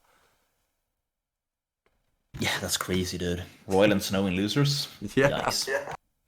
And that still means that we still have no Terrans into the round of 16 other than the ones that had been placed there directly, like JYJ and mine from last season. And I think this is the third Zerg, or maybe the third Zerg that made it through so far. Well, we've seen that before, where Terran is the least played race in the top 16, top 8, but Terran still wins. Like, there's a one Terran out of 8, and he's the guy who wins, you know? We've seen that before. Yeah, we have. So anything's still possible. Or, we've also seen, like, only 2 Terrans left, and it's a TVT finals, right? Like, that's also happened. Yeah. Oh, man. And then we're getting into the interview with Killer. I'm sure he's ecstatic about his win today. He really proved today why he's called Mini Jadon, because he was ruthless with his attacks. What are your thoughts on our losers match with Royal versus Snow? Well, as I was saying, that's like a finals tier right there. You would expect the finals to have that. And now we have them in the losers match already. Well, it really could go to either player. It's so difficult to predict. It's gonna come down to like who's better prepared for the map, you know, who's better on this particular day. Very closely matched, I believe. From what I've seen him play in Pro League and in practice games, and I see both win a lot. Maybe a slight edge to Snow, a little bit, maybe. Yeah, I can agree with that. I wanted to get your opinion, like, if it was me and I got slapped down so hard by Shuttle, by that proxy robo, I would probably not try and do it again because of just how devastating that build was. Do you think that has any effect on Royal's build choice, or whatever he has planned, he's just going to go for it? Like, would he repeat going gasless again, is what I'm asking.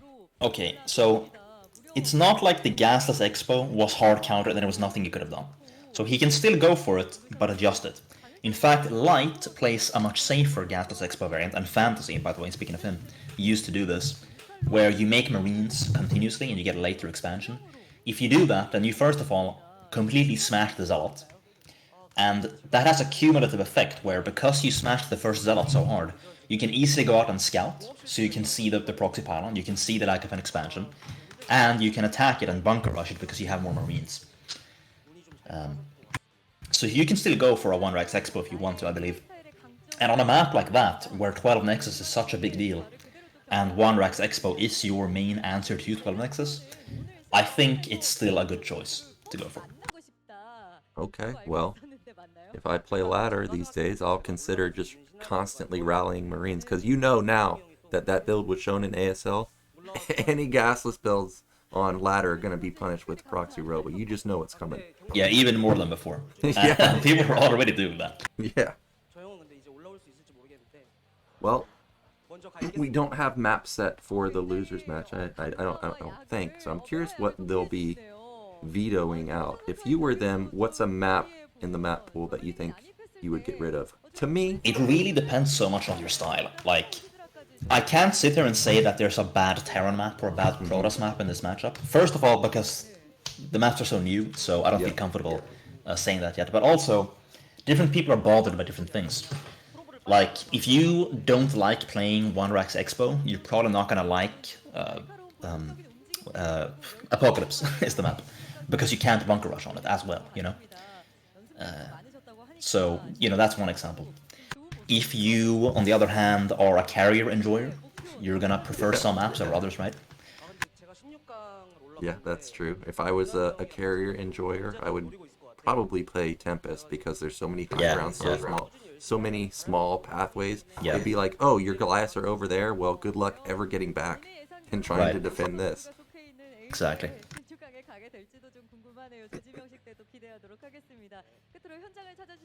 That's another map that I think Wonder-X Expo is good on, by the way, because you can actually have a bunker on the high ground. It's like the funniest thing. And the Dragoons can't outrange the bunker because they have to walk up and then they get shot at it. So that's a thing you can do. You can actually, on maps like that, I don't know if this is still in the meta, but there was an earlier map a few years ago called Ringing Gloom that also had a high ground main and expo. And people would actually make a bunker and go 2-port Wraith versus Protoss on that map. So that's something you could theoretically do on this map also. I remember that. I remember seeing Light do it, and I remember, I think the first time I saw him do it was versus Bisu, and I'm like, dude, you know you're playing Bisu, right? Like, this ain't gonna work. And then he just crushed him. It's one of the it was actually good. Yeah, it's one of the rare maps where actually Wraith Marine Medic was actually viable. I couldn't believe it. Oh, you're talking about the famous bio game? Yeah, the bio game.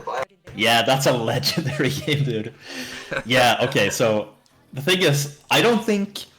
Well, actually, yeah, now that I think about it. So Ringing Gloom was the perfect map for, first of all, 2-port Wraith, and also bio Terran versus Protoss. For several reasons. One of the reasons was that, basically when you're going bio... Oh, can I keep talking, by the way? Yeah, you can go ahead. Yeah, okay, so when you're going bio versus Protoss, you can't actually, like, just attack straight up. You just die to Storm and Reavers. But what you do is you put up bunkers everywhere and you expand and you counterattack with the drops and then eventually even nuke. So you're harassing the army and you're going behind enemy lines with like drops, you know, irradiate harassment, invisible ghosts to snipe the observers and then kill stuff. But you can never fight straight up. And the thing about that is the only strong thing you have that like can actually win in a straight up fight is the bunker. But the bunkers are incredibly strong. So, on a map like Ringing Gloom, and now that I think about it, Tempest too, you have a high ground natural with a main behind it. This means if you put bunkers there, not only are they on high ground, which is good, but you get 2 bases, right? So the bunker actually gets stronger. However, having said that, we're obviously not going to see that now, even though it's the optimal map type for bio. And the reason is that when Protoss knows that you're doing bio and he's ready for it, he can actually do the same thing and spam cannons everywhere, and then you can't actually counterattack with drops. So, you know, it's good enough to beat Bisu and players like him when they're not ready for it. But if you kept doing it like 100 games in a row, it would become weaker, I think. Yeah, I think it's definitely not necessarily one-off, but yeah, you can't consistently do it. But it is wild to hear like, yeah, I'm gonna build bunkers versus Protoss, and then I'm gonna get raced, and then I'm gonna nuke them. Like, I don't think I would ever come up with it. But anyways, we're in a break for about another minute, and then we'll be back with our losers match.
And now it is time for our losers match.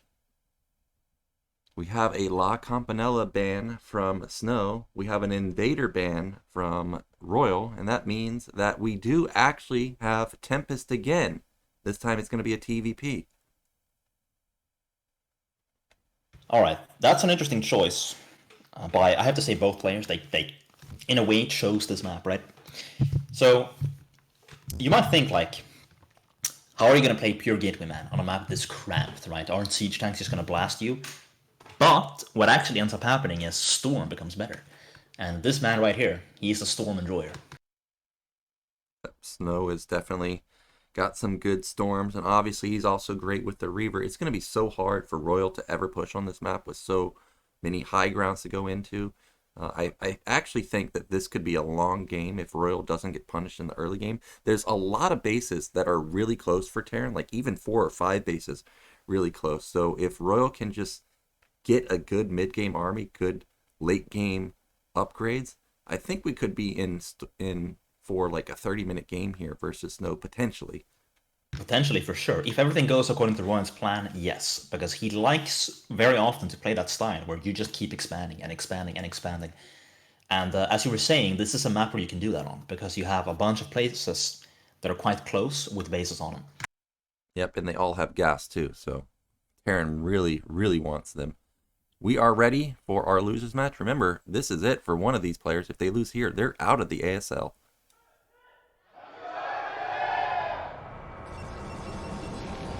Okay. Alright, so we got vertical positions.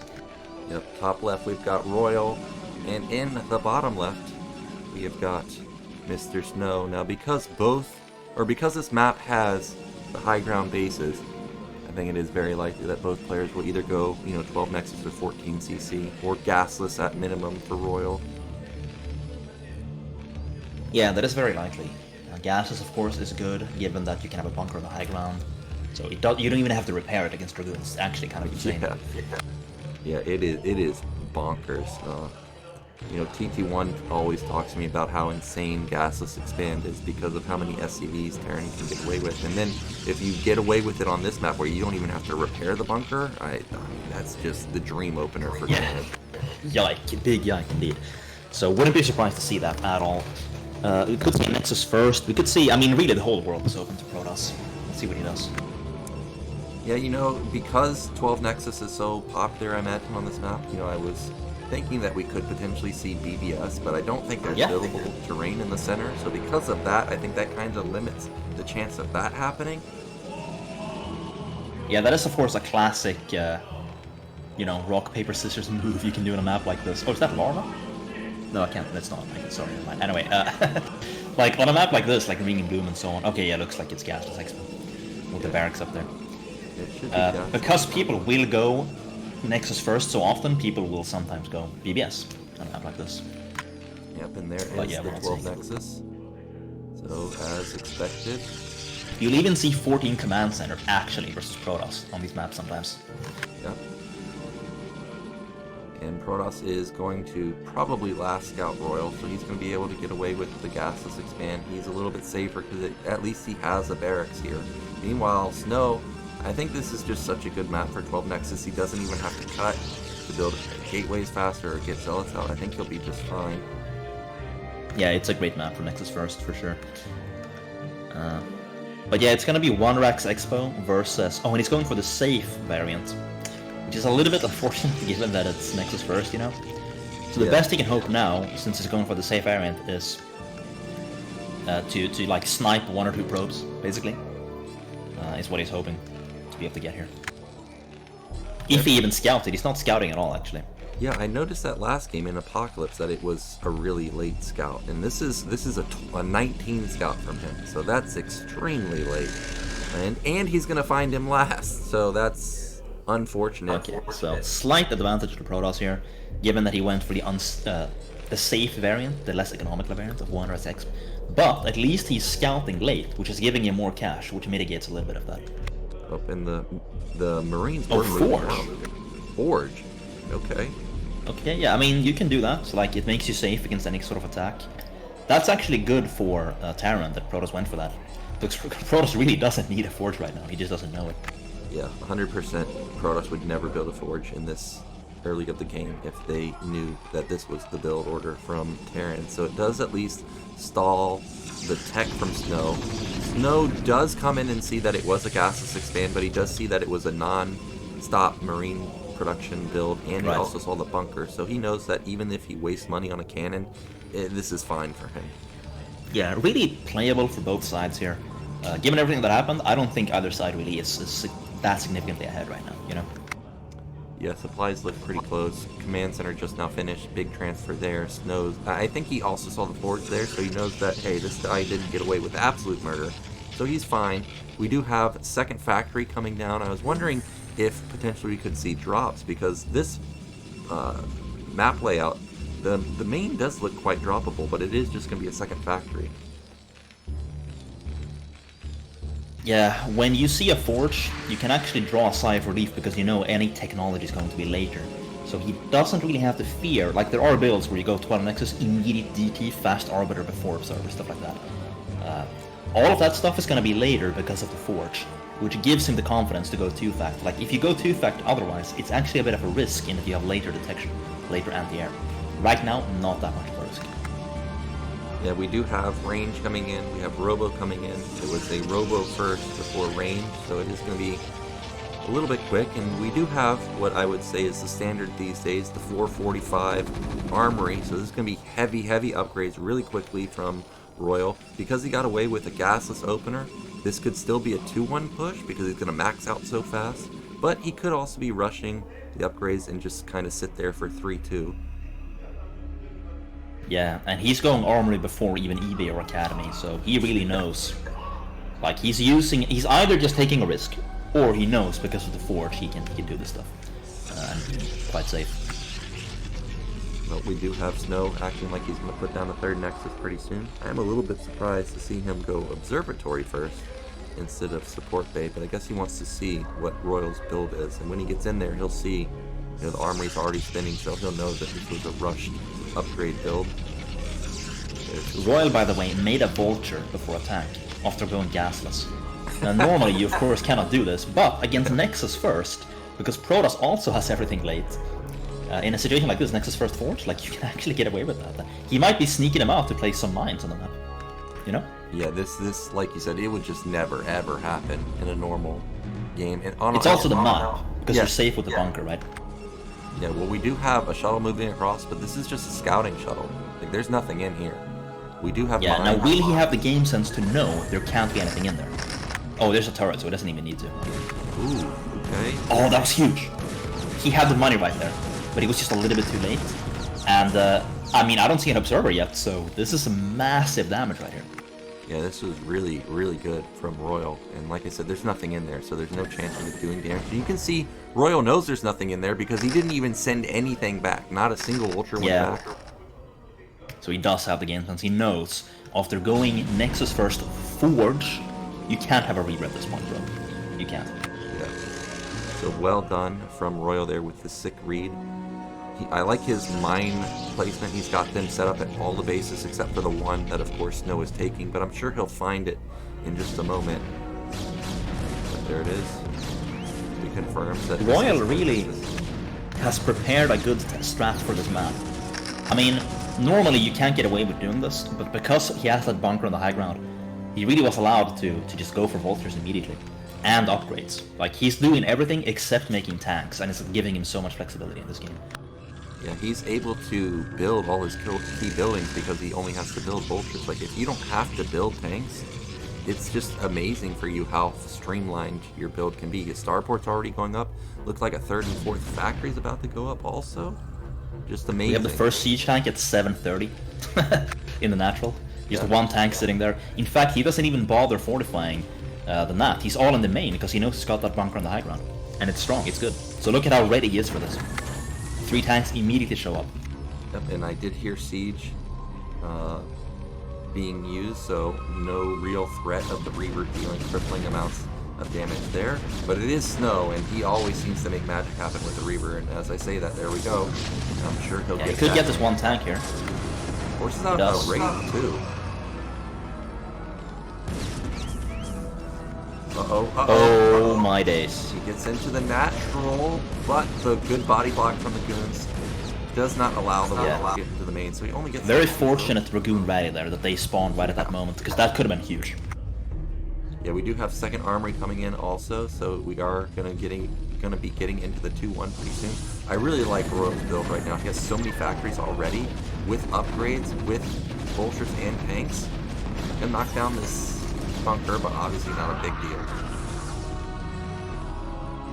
He got the bunker. It's not a big deal. It's not nothing though, because what that's gonna do is, when Royal finally decides to push out later, he's not gonna have as much of a safe area, because that bunker basically it lets him push farther before he gets harassed. So he does do that at least. That might come into play later. We'll see. I'm actually getting a little worried for Snow, and the reason I say that is his gateway count is really low. Like, it's even lower than the factory count from Terran. Terrans really nailed their build, and the Citadel was not even done. Yeah, he scans and sees Citadel's not even done. So that means that the real only tech that Snow can go for before Terran wants to attack is Templars. And I don't know if that's going to be enough versus a maxed out 2-1 army at like 1130.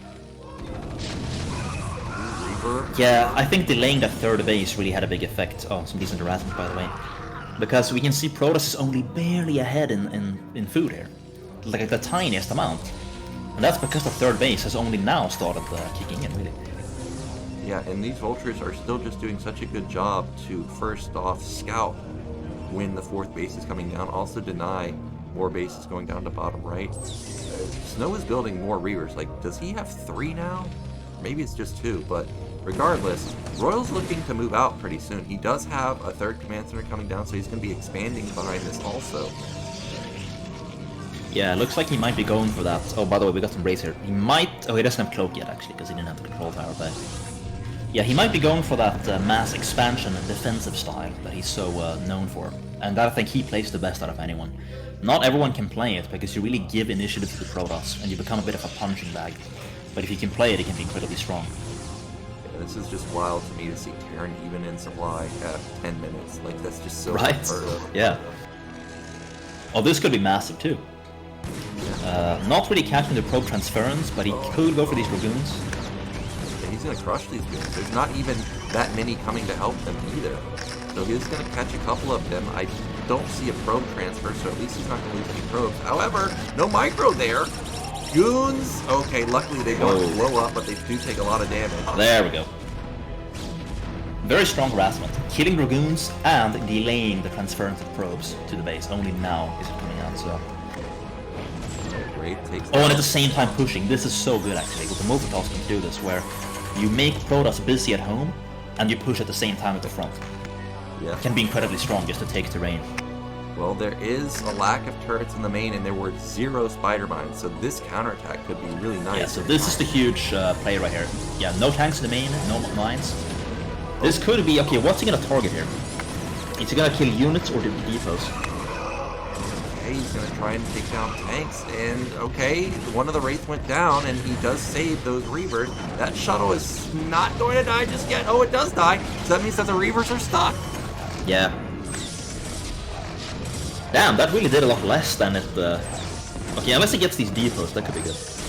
Yeah, we'll see if he can. Even if he can get some vultures would be great. I don't think getting 1 tank is worth, but if he can knock down some of these vultures like that, that's great for him. He's gonna get some more, man. He might even get some depots too because of the splash. There goes one of them.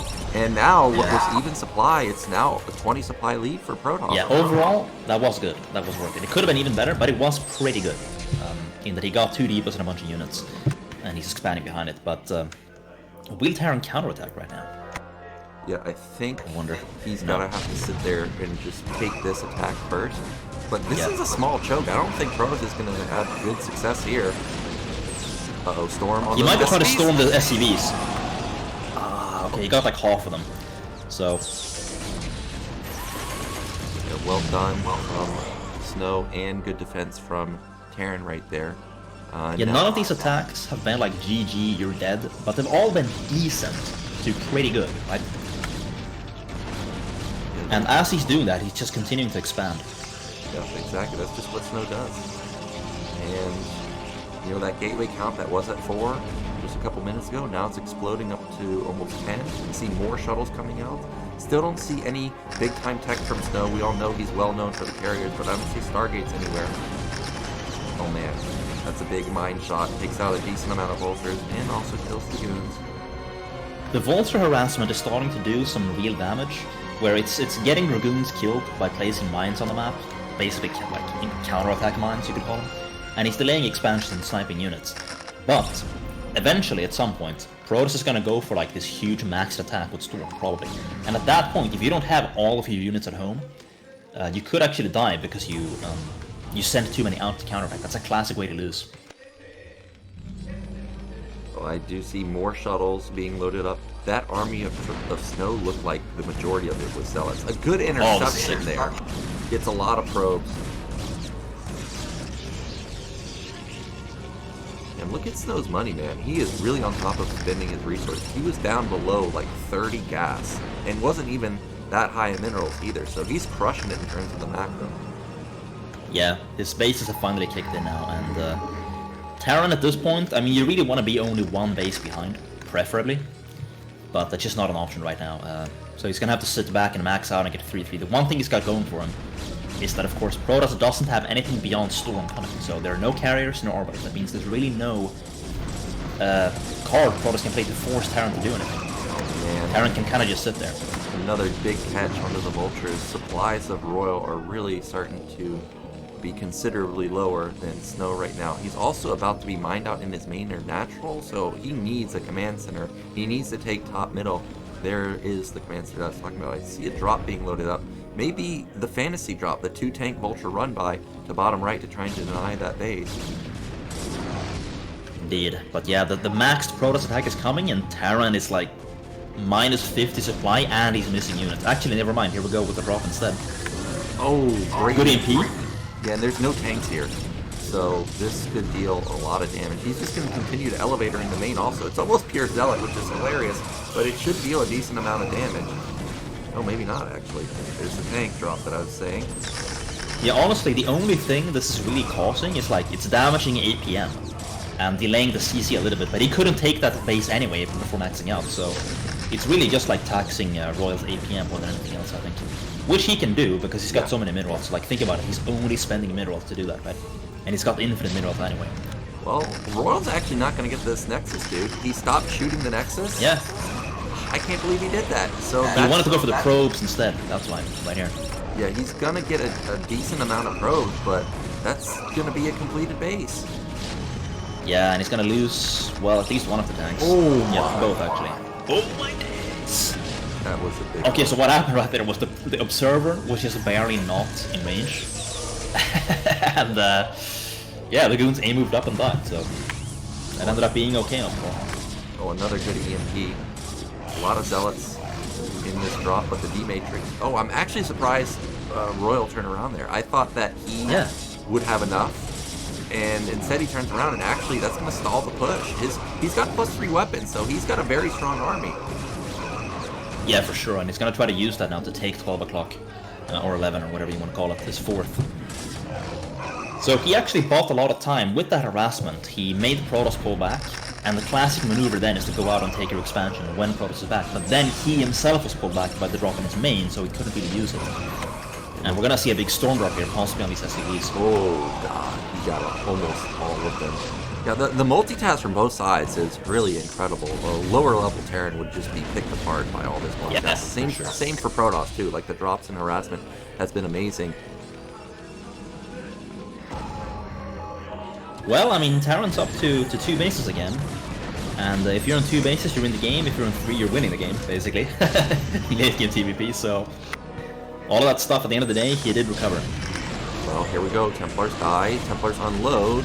Trying to micro out of the storm is Royal. Those are amazing storms, but the tank count is just so huge. Like, I don't even think that's all of his tanks, by the way. We'll see. Yeah, he's got more. Yeah, he's got like 15 right there. I think he has even more at his rally point. And here comes the big, strong death push from Terran. Yeah, he's got +3 weapons here. If he can establish a good position here, and then slow push from there, High ground. then you basically force Protoss to run into tanks and mines over and over, and you just get so cost effective. Damn, +3 Terran is just so ridiculous. It was like 1. Good preemptive defense here too. Wow. Yeah, it was like 180. Expecting the counter. Yeah, exactly. But here comes the push, and this base isn't that important to Protoss because he still has other bases, but he needs to save those probes if he's not going to be able to defend it. Instead, he is going to try. Storms are okay, but look at those tanks. There's just so many. Snow's below Terran supply now. The predictable counterattack is here, but he's pretty ready here. I mean, there's no observer here, so the mines can kind of just do this on their own. Oh, he needs to get rid of that Templar. Oh! Big hit. And yeah, there's more tanks. He's gonna move over here and knock down this base. If Snow loses this base also, he's in trouble. He can't lose complete control of the center and 2 bases. Really need to see Storm. Okay, there's a good one. Gets like what, 3 or 4 tanks right there. Not enough. I mean, it's good. He's got some good moves. He's attacking the Terran when he's moving, but the problem is he's losing a base every time, so it's just not enough, you know? Like, this is good when you also have top right? When you have infinite money, then you can do this, but yeah, it's just not cost effective enough. Yeah, it's not cost effective. I don't know what Snow can really do now. Like, he's getting attacked on both sides of the map, and Royal is relentless with these. Okay, that's a great mine drag, so he's going to clear that out, but like I said, Royal's still attacking at the same time. Like, this base is about to get taken down. Yeah, and he's just never really given the opportunity to... oh, here we go. It's going to be a storm drop. Oh, no damage. Great preemptive defense there. Like, he knows the obvious counterattack is about to come, and he just, like, prepares for it. Perfect. Well, Voddy, bottom right has been breached, and if he knocks down these 2 bases, Snow is going to be on 1 base mine. Yeah, I think even though this base might have to... Well, not even, actually. I was about to say he might have to lift off, which would have been fine, but not even. Doesn't even have to lift off. It is just so crazy to me to see him defend and also just constantly attack bottom right. Like, there's no delay at all. He's just like, yeah, I can defend this and also just kill all your bases at the same time. It's nuts. Yeah, definitely Royal's going crazy right now with almost 400 APM, 380 APM, dude. With insane multitasking right now. And great tactics, like the decision making too. The right decision executed well, basically. Yeah, these goons I think are going to die. I think these shuttles could potentially get blown up. Well, that's a good trade right there. He's going to knock down 2 tanks, not necessarily for free, but definitely a worthwhile trade for him. And Snow's desperate at this point. He's got to do something, whether it's kill these SCVs right here or take down the 4th, and he's going to try and go for the 4th. Yeah, but this is just so desperate, because he doesn't have an economy of his own. Like, he's got one mining base, I think. Yeah, and he even 6 o'clock or something. He saves the SCVs. Snow's unaware. He's up to 2 now, okay. Snow's unaware there's a base at top right, so he can just transfer up there as if nothing even happened. And tank counts now the tanks are back, so they can just shred everything.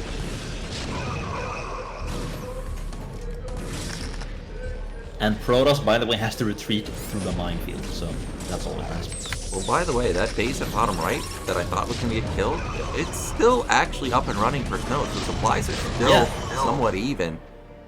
So he's got 3 bases now, I guess. He's got recovered to 3 bases, but... so, I mean, I guess it's still winnable for Protoss, if, and that's a big if he really plays perfectly now with decision making. Like, he's got to drop top right. This is a good move right here. Stuff like this. Keep pulling the Terran in different directions. Oh, but the Vulture. Yeah, I thought he had left the Vulture. That's how brittle he is. So I guess it's not gonna happen. The dream is dead, unfortunately. Vultures, in fact, become so oppressive, so insanely strong in these like low eco situations. You know what I mean? When you can't afford to build a pylon wall, you can't afford to leave units everywhere, you can't afford to spam cannons everywhere. They're just so insane with their movement speed.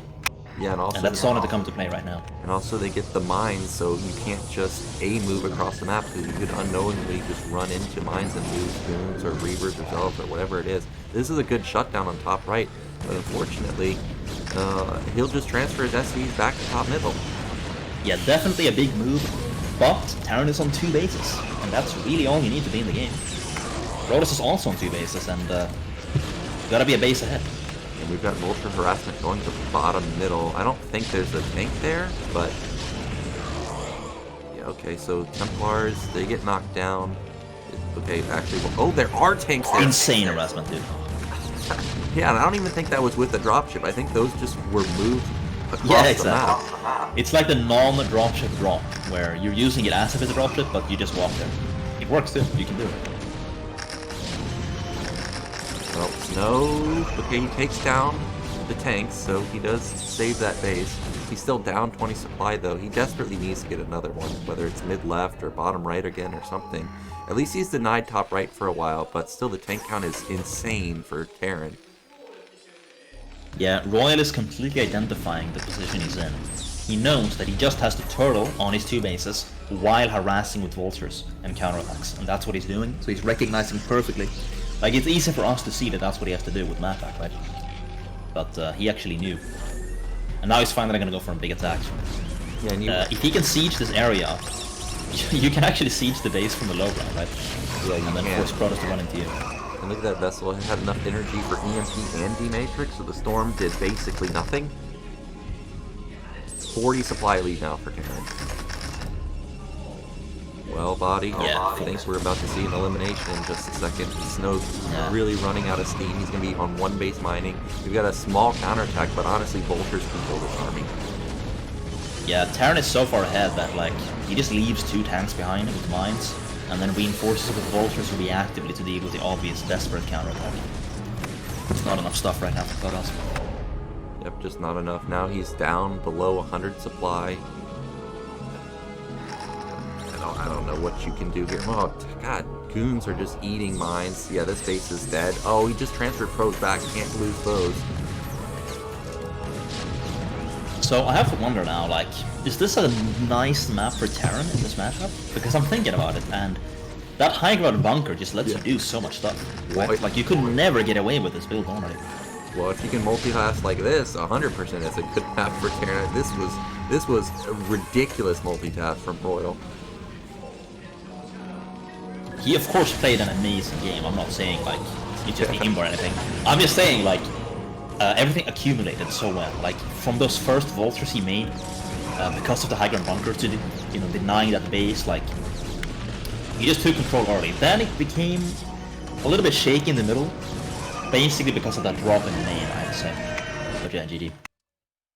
Well, unfortunately for Snow, his ASL dream is already done in the round of 24. I'm so sad because I really do like Snow. He's by far my favorite Protoss player, and every time I see him in ASL, I'm like, this could be the season, this could be it, but it just never ends up being that way. But well done to Royal because he played absolutely out of his mind. He's not out of it just yet, and now we're going to be going into Royal versus Shuttle, which should be equally epic. Yeah, so we got another TVP coming. Another strong Protoss he's going to have to face. I can't believe Snow's out, though. What? That's crazy. I know. It is crazy. The tier 1 player's out. The tier 4 player, Killer, he's into the next round in first place. Yeah.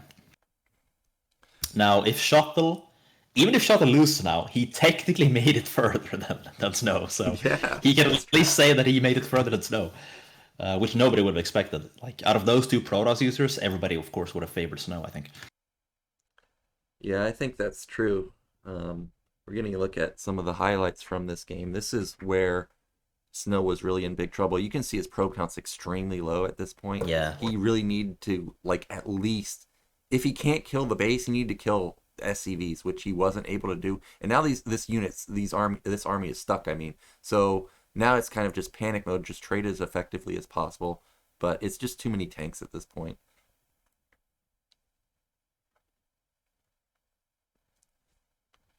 And like you said, Royal does a good job always expanding, even though he loses top middle. Doesn't matter, just transfers to top right and he's back up in mining again.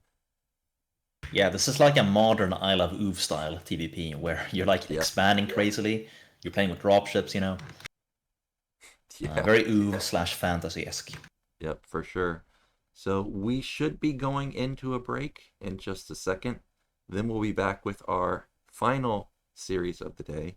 It is going to be Royal versus Shuttle, and that's going to be great, so don't go anywhere.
And we're back, and we're going to be going into the final match of the day. We've got Polypoid ban from Shuttle.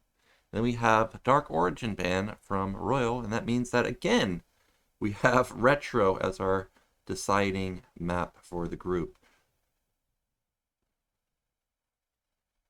This is a map that it's pretty balanced in every matchup overall.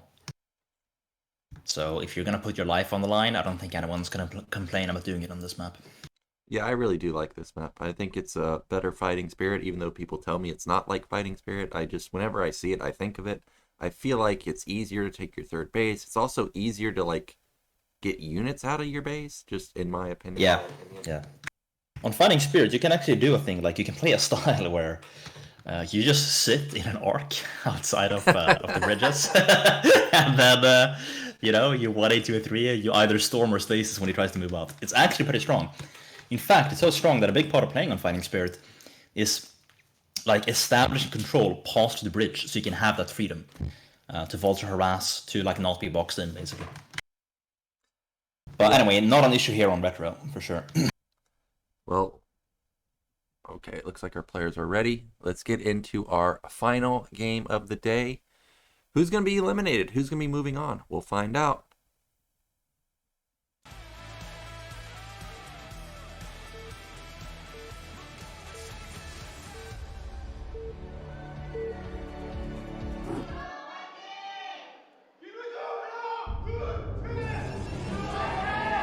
Okay, in the top right, our Terran player coming off a win versus Snow, it's Royal, and in the top left, the Teal Protoss, it is Shuttle. Now, I was recently at a LAN in New York, and I was talking to one of the Protoss players, and what he was saying was one of the things he didn't like about Retro is that the pathing, sometimes when he's like moving across the map, they'll sometimes go to the third base, and if you pylon wall, well, obviously they can't get past the pylon wall, so I guess that could be something to consider. But we may not even get to that point, Voddy, because this looks like we could have either proxy gates or at least a 9-gate in the center. Yeah, so one proxy gate going up. This might be fishing for an unsafe 1 Rax Expo, which we have seen Royal do. He's gone for the safe variant once, though, and the unsafe variant once, so let's see what ends up happening here. Yeah, I hope it's a 2-gate, just because I'm always a big fan of people willing to risk their life on a massive all-in. We'll see if it is going to be a 2-gate. I have a feeling it will be just one. Oh, yeah, I'm expecting the one. Whoa! Okay, you might get your wish right there. This is so ballsy. Like we were talking about, Shuttle he could give up a win in the winners match, or give up a game in the winners match. Okay. He's decided 2 gates a little bit too much for me in the Why last did he game. stay though with the probe? What is that? Why not just go for the scout? Well, it could be that he wants it to look like it's a normal scout timing. If you come too fast, maybe he thinks Royal will figure something out. Yeah, I guess he wanted to make it look like he was scouting from his main making a gateway, and not his middle of the map making a gateway. So that's probably it. Yeah. Anyway, he's gonna see just a standard 1 Rax, one fact expo it's looking like so far. So yeah, and this was not a 14 gas weird follow-up from Royal. It was just a normal 12 gas opener, so his build is not abnormal at all. The probe, trying to be as annoying as possible, deals a decent amount of damage already to that SCV. Of course, having a gateway in the middle, it's not really a big deal as long as you keep map control and you never lose it, right? You're not gonna lose it like really late into the game. So I don't know. It's gonna make his first Zealot a little bit stronger, but overall not really impacting much so far. Well, he saw that Zealot with his SCV scout, so he knows it is here. He's got a good SimCity already, and because of how fast it was, he's like, it must be in the center, man, and he's right. Yeah. Oh. But how do you punish this? I mean, what can you even do to punish Preuss for doing this? I don't see what he can... he just has to hold that L, I think, and deal with slightly stronger Zealots. Oh my days. Okay, so we got another proxy. Could be DT or Reaver, we're about to find out. Of course, when you make this many Zealots, you save gas, because you don't have to make Runes Rune range. And it makes a follow-up like that stronger. Yep, but again, if I was Royal here, you're going for Zealot pressure, but why is there no probe here? I again would be thinking that, hey, you've hidden tech. I think it's going to be DP this time around. Yeah, definitely something you could expect. Of course, Vulture coming out. And these Zealots, you know, this is a classic way to lose. Okay, it's going to be DT, yeah. A classic way to lose. Oh, and he sees the no range too, so... like, when you see this many Zealots, and no range, and no probe... I don't know, man. Yeah. Okay, range gets started now. Yeah, Cybernetics is spinning, but I think it is just weapon upgrade. We talked about what can you do versus this. Well, if the Vulture just runs to top left, I think Shuttle's... Okay, there we go. There's the shooter. Yeah. But I don't think it's going to be there in time. It might not, and he can mineral walk. Oh, well, actually, okay. I think it is here. No, not barely. So, yeah, trying to block it with a probe, of course, but the SCV can interrupt that attempt. So this is pretty sweet for him. One probe. This is amazing. Can he get one more? Well, it is what? One shot from the goon will kill it. Okay. 2. It almost gets it. 3. Okay, this is... 4. This is game-ending amounts of damage. Maybe So one more. If the DT... The DT has to win the game at this point. 5! Wow! Okay, yeah, so the DDs have to win. But as I was saying, oh, look at this, look at this. Good game sense. Just scout everything, man. In a situation like this, so many Zealots, such late range, and you're ahead. What? Yeah, he knows. Oh, No! He suspects it, but he can't find it. No! Dude! Well, okay. Yes.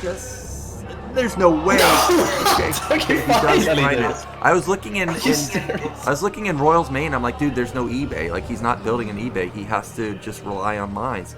It might be too late at this point, man. Okay, so he's gonna do the tight wall. Yeah, that's definitely a good choice. Completely agree with this. Oh my days, I'm getting a heart attack here. What was that? Yeah, that's good crisis management right there, to recognize that the eBay's not going to be in time. I have to go for a move like this. Despite wasting, I'm going to say wasting in air quotes, despite spending so much money on these depots and racks, he's still ahead here because of how many probes he killed. Yeah, still a playable position. He killed a lot of probes. But if he hadn't gotten those probes, he'd actually be behind at this point, because taking your expo takes so long. You gotta turret crawl down there. You know, but given that he got all those probes, I suppose it's playable for either side right now. Well, he has to be careful. DTs do a lot of damage. They can just walk in! No way! Oh, look at the mine. Please don't do something to mine. Oh. Okay. Alright. Wow. Okay, now this, though, if he lost those two DTs and he doesn't have more on the way... Oh, he does have more on the way. Okay, well, it's like... I don't know. I think it's pretty good for Royal still, because he kept making it... He went for the all-in route. Like, there's a thing you can do in a situation like this where you delay the expo, you take your own expo, and you have such map control, you can even go Arbiter before Observer. Like, you have cards to play, but if you just keep making DTs and losing them, well, then you can't really play macro after that.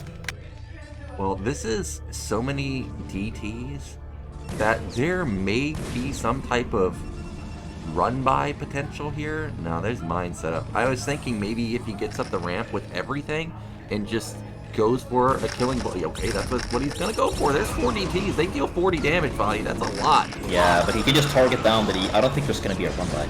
He's going for the turret, but the thing is, he's got a comsat station, man. He's so prepared. Yeah, but where's our DPS? Oh, the DT. Oh, he wants to get the DT. What? Didn't get it. Yeah, blows one scam. He needs that wall again. If we had another DT coming in right now, though... He does have one. Oh, that's his Zealot. That's his Zealot. It's just a Zealot. Here's the DT. Okay, there's an invisible man coming. And we don't have a scan, of course, because he just used one. He's got one turret in the main. Counterattack with the Vulture could be huge again. Again with the multitasking, while you're fighting for your life, you're also counterattacking, you know? Yeah, but these DTs, they deal so much damage. Oh my god, okay, that one died. Vulture in the main. It should be he lost the Vulture, dude. Yeah, he lost that should never happen. What? Look at the control! Oh, look at the... Oh. Yeah, but the workers for Shuttle in the main, they shouldn't be mining, basically. They should be dead. Where's the Vulture? Yeah, what happened to that counterattack Vulture? I don't... we didn't see what happened to that, right? Yeah. We missed the shot. They didn't show us, so... But, I don't know. He's got another scan coming now with the natural expansion CC, so I think it's fine for Terran at this point. I think he has held the all-in. You know? Well, I don't know. He is just non-stop rally DT. There's not a lot of TPS here. Like, Marines obviously aren't going to be the DT. Oh, big mine going off. Yeah, and this Vulture now with speed, I mean, even without speed, like, Vultures never have to get hit by DTs. They can just kite forever, so. Yeah, but he still has to be careful, because if you take a swipe, all of a sudden you can get one-shotted by a DT follow-up attack. Supplies, look at the supplies, 37 to 30. This is like the longest all-in, dude. Like, what is this even? Well, I think now that he's gotten 3 Vultures out, it's now started to snowball a little too much in Terran's favor. But there were moments where it looked like Shuttle might have done it. Yeah, there were actually, yeah, that's true. There were some moments. Another counterattack, by the way. It's gonna be brutal. He's not out. Good to pull back. Oh, yeah, that's the thing. We couldn't see it on the map, or I couldn't at least, because the resolution's too small, but yeah, that makes sense. Ultraman versus DT Man. Ultraman should be winning that. Oh, look at that. He runs towards the ramp to try and prevent them from escaping. Ends up getting one of them, maybe gets double both of them. And now when he's starting to mine the natural, like if he fortifies the natural, then it's truly well and over. Yeah, once the almost got natural there. landed, it's done for.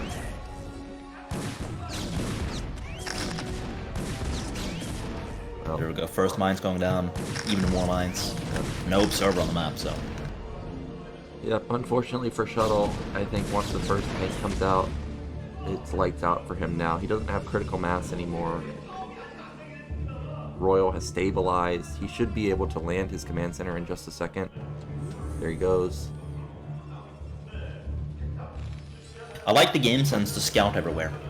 Because you know, when people make that many Zealots, man, like, they have so much extra gas. You have to be wary of it. Yeah, and he was so close to not scouting it. And if he Yeah. hadn't scouted it, that second wall that he created, or that panic wall he made, would have not gone up, and the DTs would have won the game. Yeah.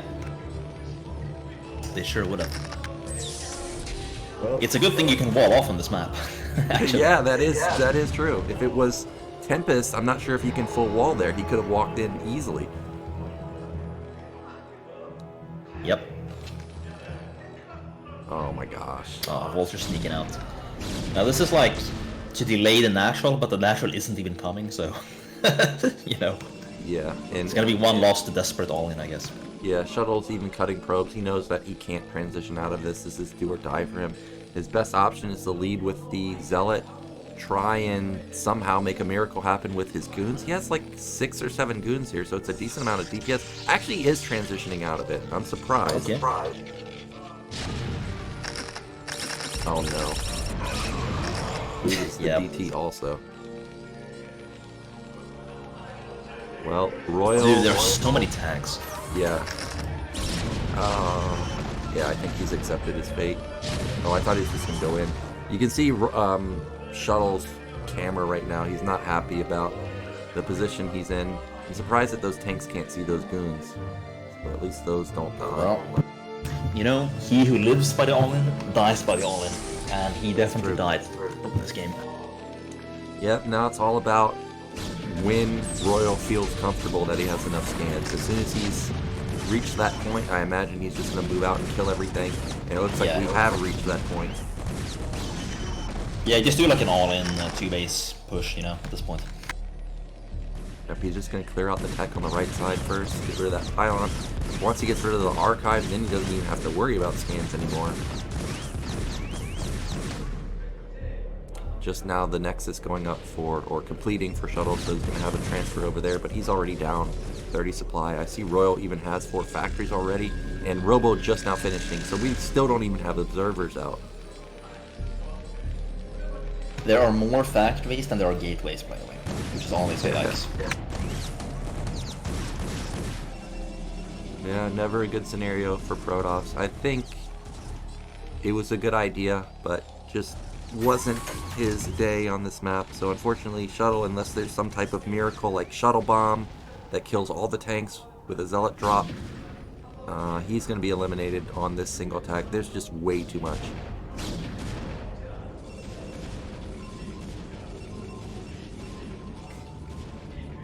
Look at how many... He can aim move. He doesn't even have to use siege mode. He just aim move it. Yeah. Looks like he's even focus firing with those tanks. That's all the way the nozzles were targeted. There you go. He is just going to play it safe. Siege up.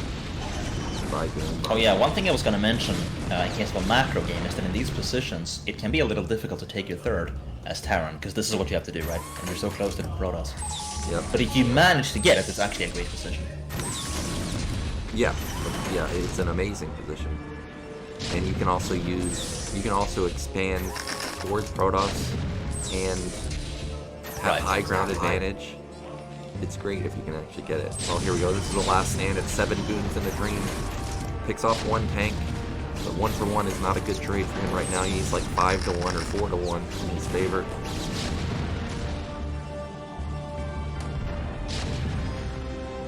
Even though he's got this massive advantage, he's taking it carefully and slow pushing. Yeah, you never know. You know, maybe you could read the situation wrong and Protoss has actually more than you thought, but we know that that's not the case. Here comes the Zealot Bomb, and there's just no mines here, so what can you really do? There it is, GG, well done from Royal, and he is going to be our first Terran moving into the round of 16. Dude, he was like so close to not scouting that 3 times. Yeah. Like that was scripted right there. Yeah, it's always heartbreaking when you know that there's something out on the map, and then you miss it by like a centimeter or whatever. Like, you just barely miss it. I've had so many games like that. It's like, dude, I know you hid something. Where is it? And then they walk in and you're dead. It's like, oh my god, really? Yeah. Well, regardless, they were good games. The last 2 games definitely were the better games of this group. The snow game was super epic, and even though Shuttle lost here and it was a not so long game, I do appreciate the fact that he was willing to go for a super all-in, even when his life depended on it. It almost worked. It was close. Yeah. But, yeah, just not quite. So let me look at the Wikipedia and see who we actually have in to the round of 16 so far. You know, when this attack was happening, and, you know, as you know, you're also a Terran player, I was very worried because Terran's on 1 factory. Like, if he loses this tank, all of a sudden there's no units. And that's how the Vulture died, is it just got caught on those probes. Yeah, the multitasking is just so difficult. And it's good to focus on the defense more. That is the right choice, because if you mess up here, you lose the game. If you mess up there, you're still ahead. You know, you don't need that Vulture to win the game, so I agree with the allocation of attention right there. Yeah, a little bit lucky there that DT got picked off also. If you have 2 DTs, you can start one-shotting Vultures as they come out. But now that it's only 1 DT, obviously not nearly as scary. Him getting this tank was also a big deal. But again, they're surrounded by SCVs, so can't escape anymore. So anyways, what we have so far in the round of 16, we've got Soma and Mini from Group A. No upsets there. We have Calm and Sulky. We had big upset yesterday. Rain got eliminated quite quickly. Then today, we have Killer out in first, Royal out in second, and that means Snow and Shuttle both gone. So I would say we've got about 2 upsets so far. Not nearly as many as last season. It felt like last season every single group was being upset. And then, of course, we have the people that are placed in the group. Our round of 16, we've got Mind, JYJ, Hero, and Best. So with the placed players, we actually have a very balanced round of 16 so far in terms of racial distribution. Okay, well that's good. I mean, people don't want to see mirrors, right? So if you have even races, then you're gonna get fewer mirrors. Well, Voddy, it was a pleasure casting with you today. This was your ASL debut. What did you think? Games were good. Like I said, I was just here to watch the games. This time I was commentating, but yeah. Well, I had fun. I know chat appreciated your insight. You had a lot of good insight on the Terran and Protoss matchup. So I appreciate that. Also, specifically, the Ascension/Apocalypse map, talking about Gasless and 12 Nexus and stuff of that nature. It's something I hadn't considered before, but if it ever enters the ladder map pool on Battle.net, I will definitely take that into consideration now. Yeah, you should probably go Wonder-X Expo, but be very ready for anti-Wonder-X Expo stuff. Yeah. You know? That's what I would do. So what are your plans as a player in the foreign scene? I know that you play BSL every now and then. We've got the BSL Thailand coming up. You have any intentions of playing that? I think I'm more of a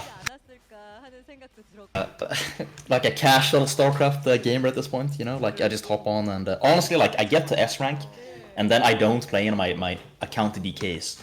Yeah. So, I don't know. But, like, I might go for another, like, personal best ELO ranking, right? Like, I remember when I first got 2400, that was, like, a big deal for me.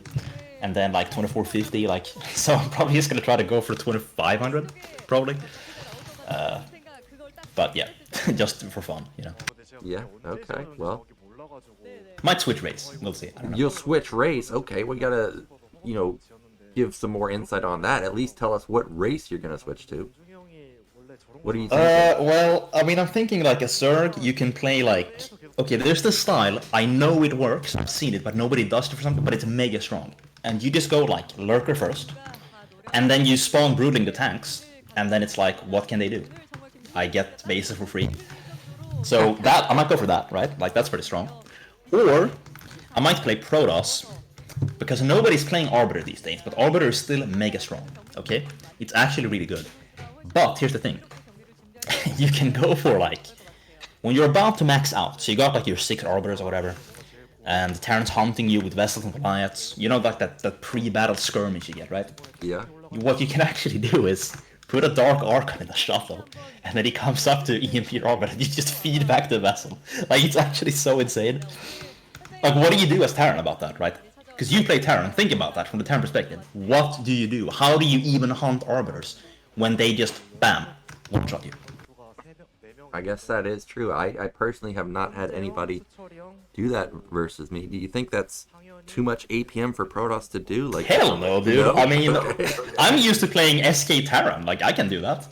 I got this under control, man. That's why I'm thinking about switching. I'm playing that, right? Well, that would be an interesting strategy, I guess. However, I do want to point out to you, I don't know what your experience on the ladder is, but you're talking about Protoss versus Terran, but I don't ever play Terrans on ladder, so I don't know how often you're actually going to be able to do these strategies that you're talking about. Okay, fair enough, fair enough. So, alright, okay. It's gonna be a lot of PvZ, of course, also. Yeah. And, I mean, I got one idea for that, where, like, I actually have a prediction. And you're gonna laugh at my prediction. But, before you do that, I want to mention that I, first of all, predicted Volcanic to mech, and I was doing it like a year before people were doing it. And I was beating people I had no right to beat. Secondly, I also predicted 2-hatch over 3-hatch ZVT. So having said that, with my credentials out of the way, I predict that eventually, if Zerg continues to go like early Hydra, like 973, then Protoss players are going to reactively rush Reaver with Speed Shuttle versus that, because there's no Spire, and you know, Zerg's like at the front with Hydra, so you can just get a Reaver. So that's one idea I have for PvZ. And then for PvP, I'm thinking you could do like... I don't know, I've ranted long enough, but if you're interested, I can tell you what I'll do. Well, maybe you can tell me afterwards, because I also agree with your statement with the Reavers. I think it's underplayed.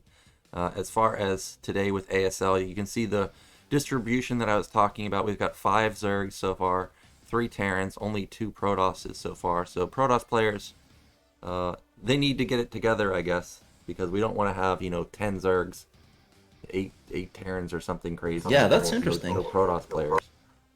5 Zergs. Yeah, and only 2 Protoss. There are more good Zergs to come, because next week we've got Jadong in a group, we've got Effort in a group, but we do still have some superstar Protoss players left, and there is one of them in the bottom right. There's Bisu and Stork. Oh, nice. But Group D, look at the Group D. I mean, that's a pretty stacked group. Light, Free's always good. Action is amazingly strong in Zerg versus Terran, in my opinion, and then Effort. Yeah, he is. He's actually, I mean, is he the best at CVT? At some point, it feels like he is.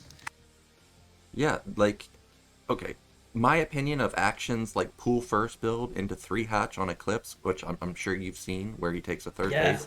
I think that build is just so hard to play against as Terran because you get the pressure with the pool or with the Lings. Then you have 3 bases instantly because Terran can't really counter that. So now you're facing 3 base Zerg. Just immediately, they can go Ultras, they can go Defilers, they can do whatever they want. I mean, I find that just to be so hard to play against. Yeah, it's a very strong style on maps like that, where the hatchery on location also gives you Sunkens on the ramp. Yeah. And Eclipse, of course, is like that. So very clever to go for that. I completely agree. Like, if you're gonna play 3-hatch, that's the way to do it, I believe. Right, where you're doing like the 3rd hatch on a base.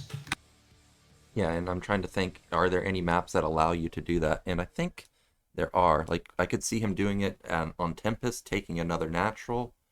I don't know. Oh, yeah, you're right. For sure. Yeah, I don't know about Apocalypse or, Invader. Oh, actually, Invader you could do it. And there is the mouse pad that I was talking about earlier. I mean, it looks pretty cool. You got a lot of the champions. Nice. You may even have all the champions on there. So definitely go to the ASL website. I'm not sure exactly what the link is, but I'm sure you'll be able to find it, and it looks pretty cool. But yeah, you're right. You can do it on Invader. You can do it on... So 2 on the maps, basically. Tempest and Invader you can do it on. So you could go 3-hatch. Yeah, so I have high expectations for action, but his group is really tough, especially with effort in there, and also light, and also free, who is definitely an underrated Protoss player. Yeah, he's one of those Protosses, well, maybe not anymore, but for a while at least, who's better versus Zerg than Terran, which is interesting to me, you know? Yeah, that doesn't happen often. I think you could argue in the past, like, the only person that was better versus Zerg compared to Terran was, like, Bisu, right? Like, that was it. Yeah, I mean, he's the most famous example of that, for sure. Shuttle, though, interestingly enough, in terms of ASL stats, at least, he's got a better PVZ than PVT, but that may not mean much because the sample size is small. Yeah, that is true. I was going to ask you something, but I forget what it is. What was the last thing you were going to point out in PvP? I'm curious now. Right, okay. So in PvP, the thing is, like, in like 2009 to 2008, people started using Dark Archons to snipe Templar. So that's like in the meta now, okay? You can do that. And people have also started going like later and later Templar, going more and more Dragoon Reaver. Because when you get like better tactics and control, you can go for Reavers longer. Even though Storm is really good against Reavers, if you have good micro, you can like go up to 4 or even 6 Reavers before going Storm. And what people are also doing is they're delaying Storm to go for Archon Reaver timing attacks. And if you put all of those 3 things together, you get a style where you don't go Storm until very late, if ever. You're feedbacking his Templar, you have tons of Reavers, and then here's the crazy thing that you can actually do. So eventually you have to get Archons, right? If you're like maxed out, you can't have like 12 Templar. You can have like 5 or 6, and the rest Archons. And I, of course, if I'm playing with Dark Archons, like I'm thinking I'm gonna go Reaver, Archon, Dark Archon. I'm gonna have like 5 or 6 Dark Archons, because what people don't understand is mind control is actually mega easy to use. So imagine you're playing StarCraft 2 and you've got auto casting. Like you don't even have to micro at all. You're just selecting all your units, point click, point click, point click, and you're never overkilling. That's actually what mind control is like. Yeah. Because you can't overkill with mind control, because the frame that your unit, the frame that you steal the unit, you can't mind control it again. So you're never gonna overkill with mind control. So you're literally out there playing StarCraft 2. Okay, so we know the micro is easy. Cost effectively, a Dark Archon costs less gas than an Archon. So you're not only killing it cost effectively, but you're stealing it too, and it takes no micro. And since you don't have Storm to worry about, you're going to be really effective at feedbacking his Templar before the fight, and then just like auto stealing all of his Archons. So I'm thinking about playing that style to at least like 2400 or something, which I know you can do. I know it's viable. Okay, well that will be interesting to see. You know, I'm actually in agreement that mind control is really strong and underused. I have my own opinions of mind control. I've only seen it be used in like a real game.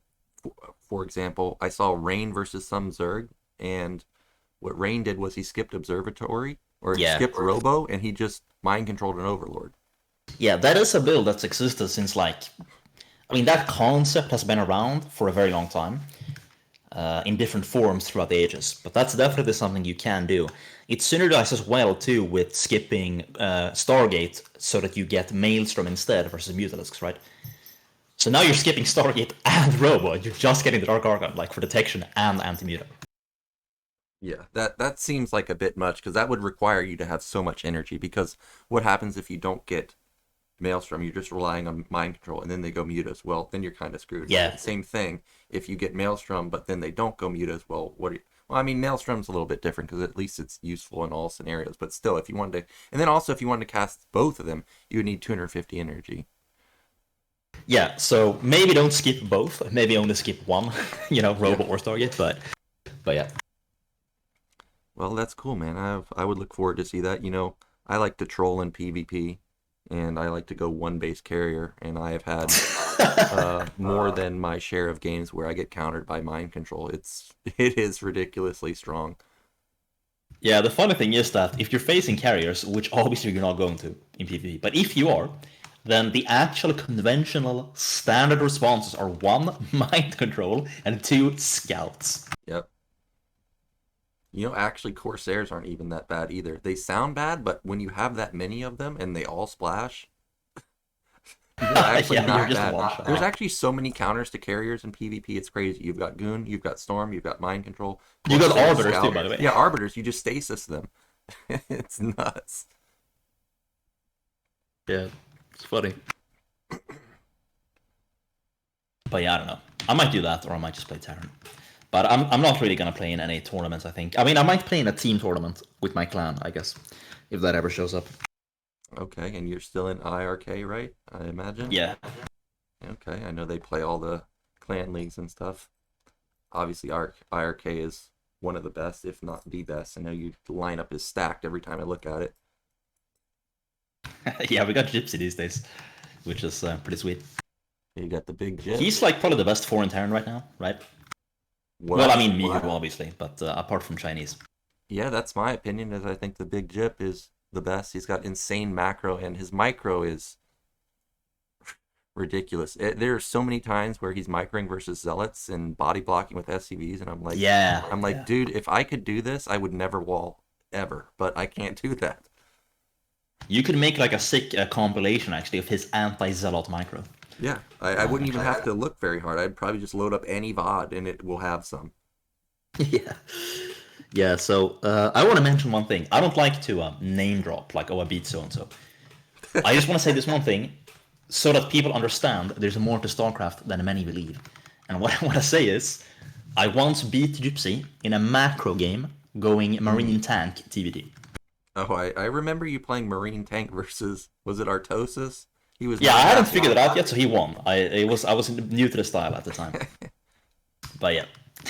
It looked interesting. Is the idea to just soak up tank shots with the Marines while you're tanking? The idea is you get more gas, because you don't have to, okay, you obviously make more minerals than you make gas. And normally you spend the gas so that you can spend your minerals on vultures.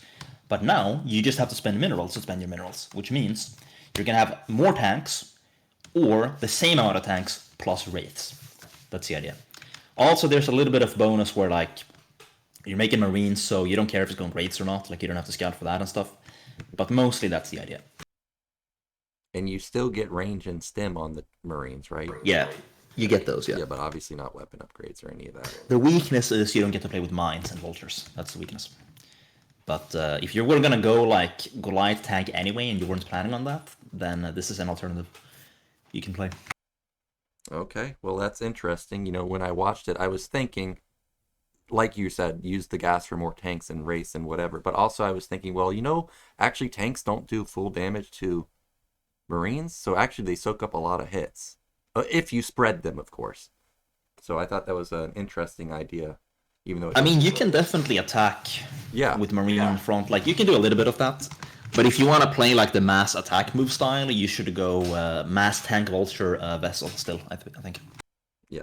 If that's what you want to go for. Like, if you just wanted to go for these massive 1A, 2A, 3As, Okay, well, maybe I'll try it someday. That's not a build that I... You can, I've beaten Korean S ranks with it. Like, you can do it. Yeah, they probably don't know what's going on.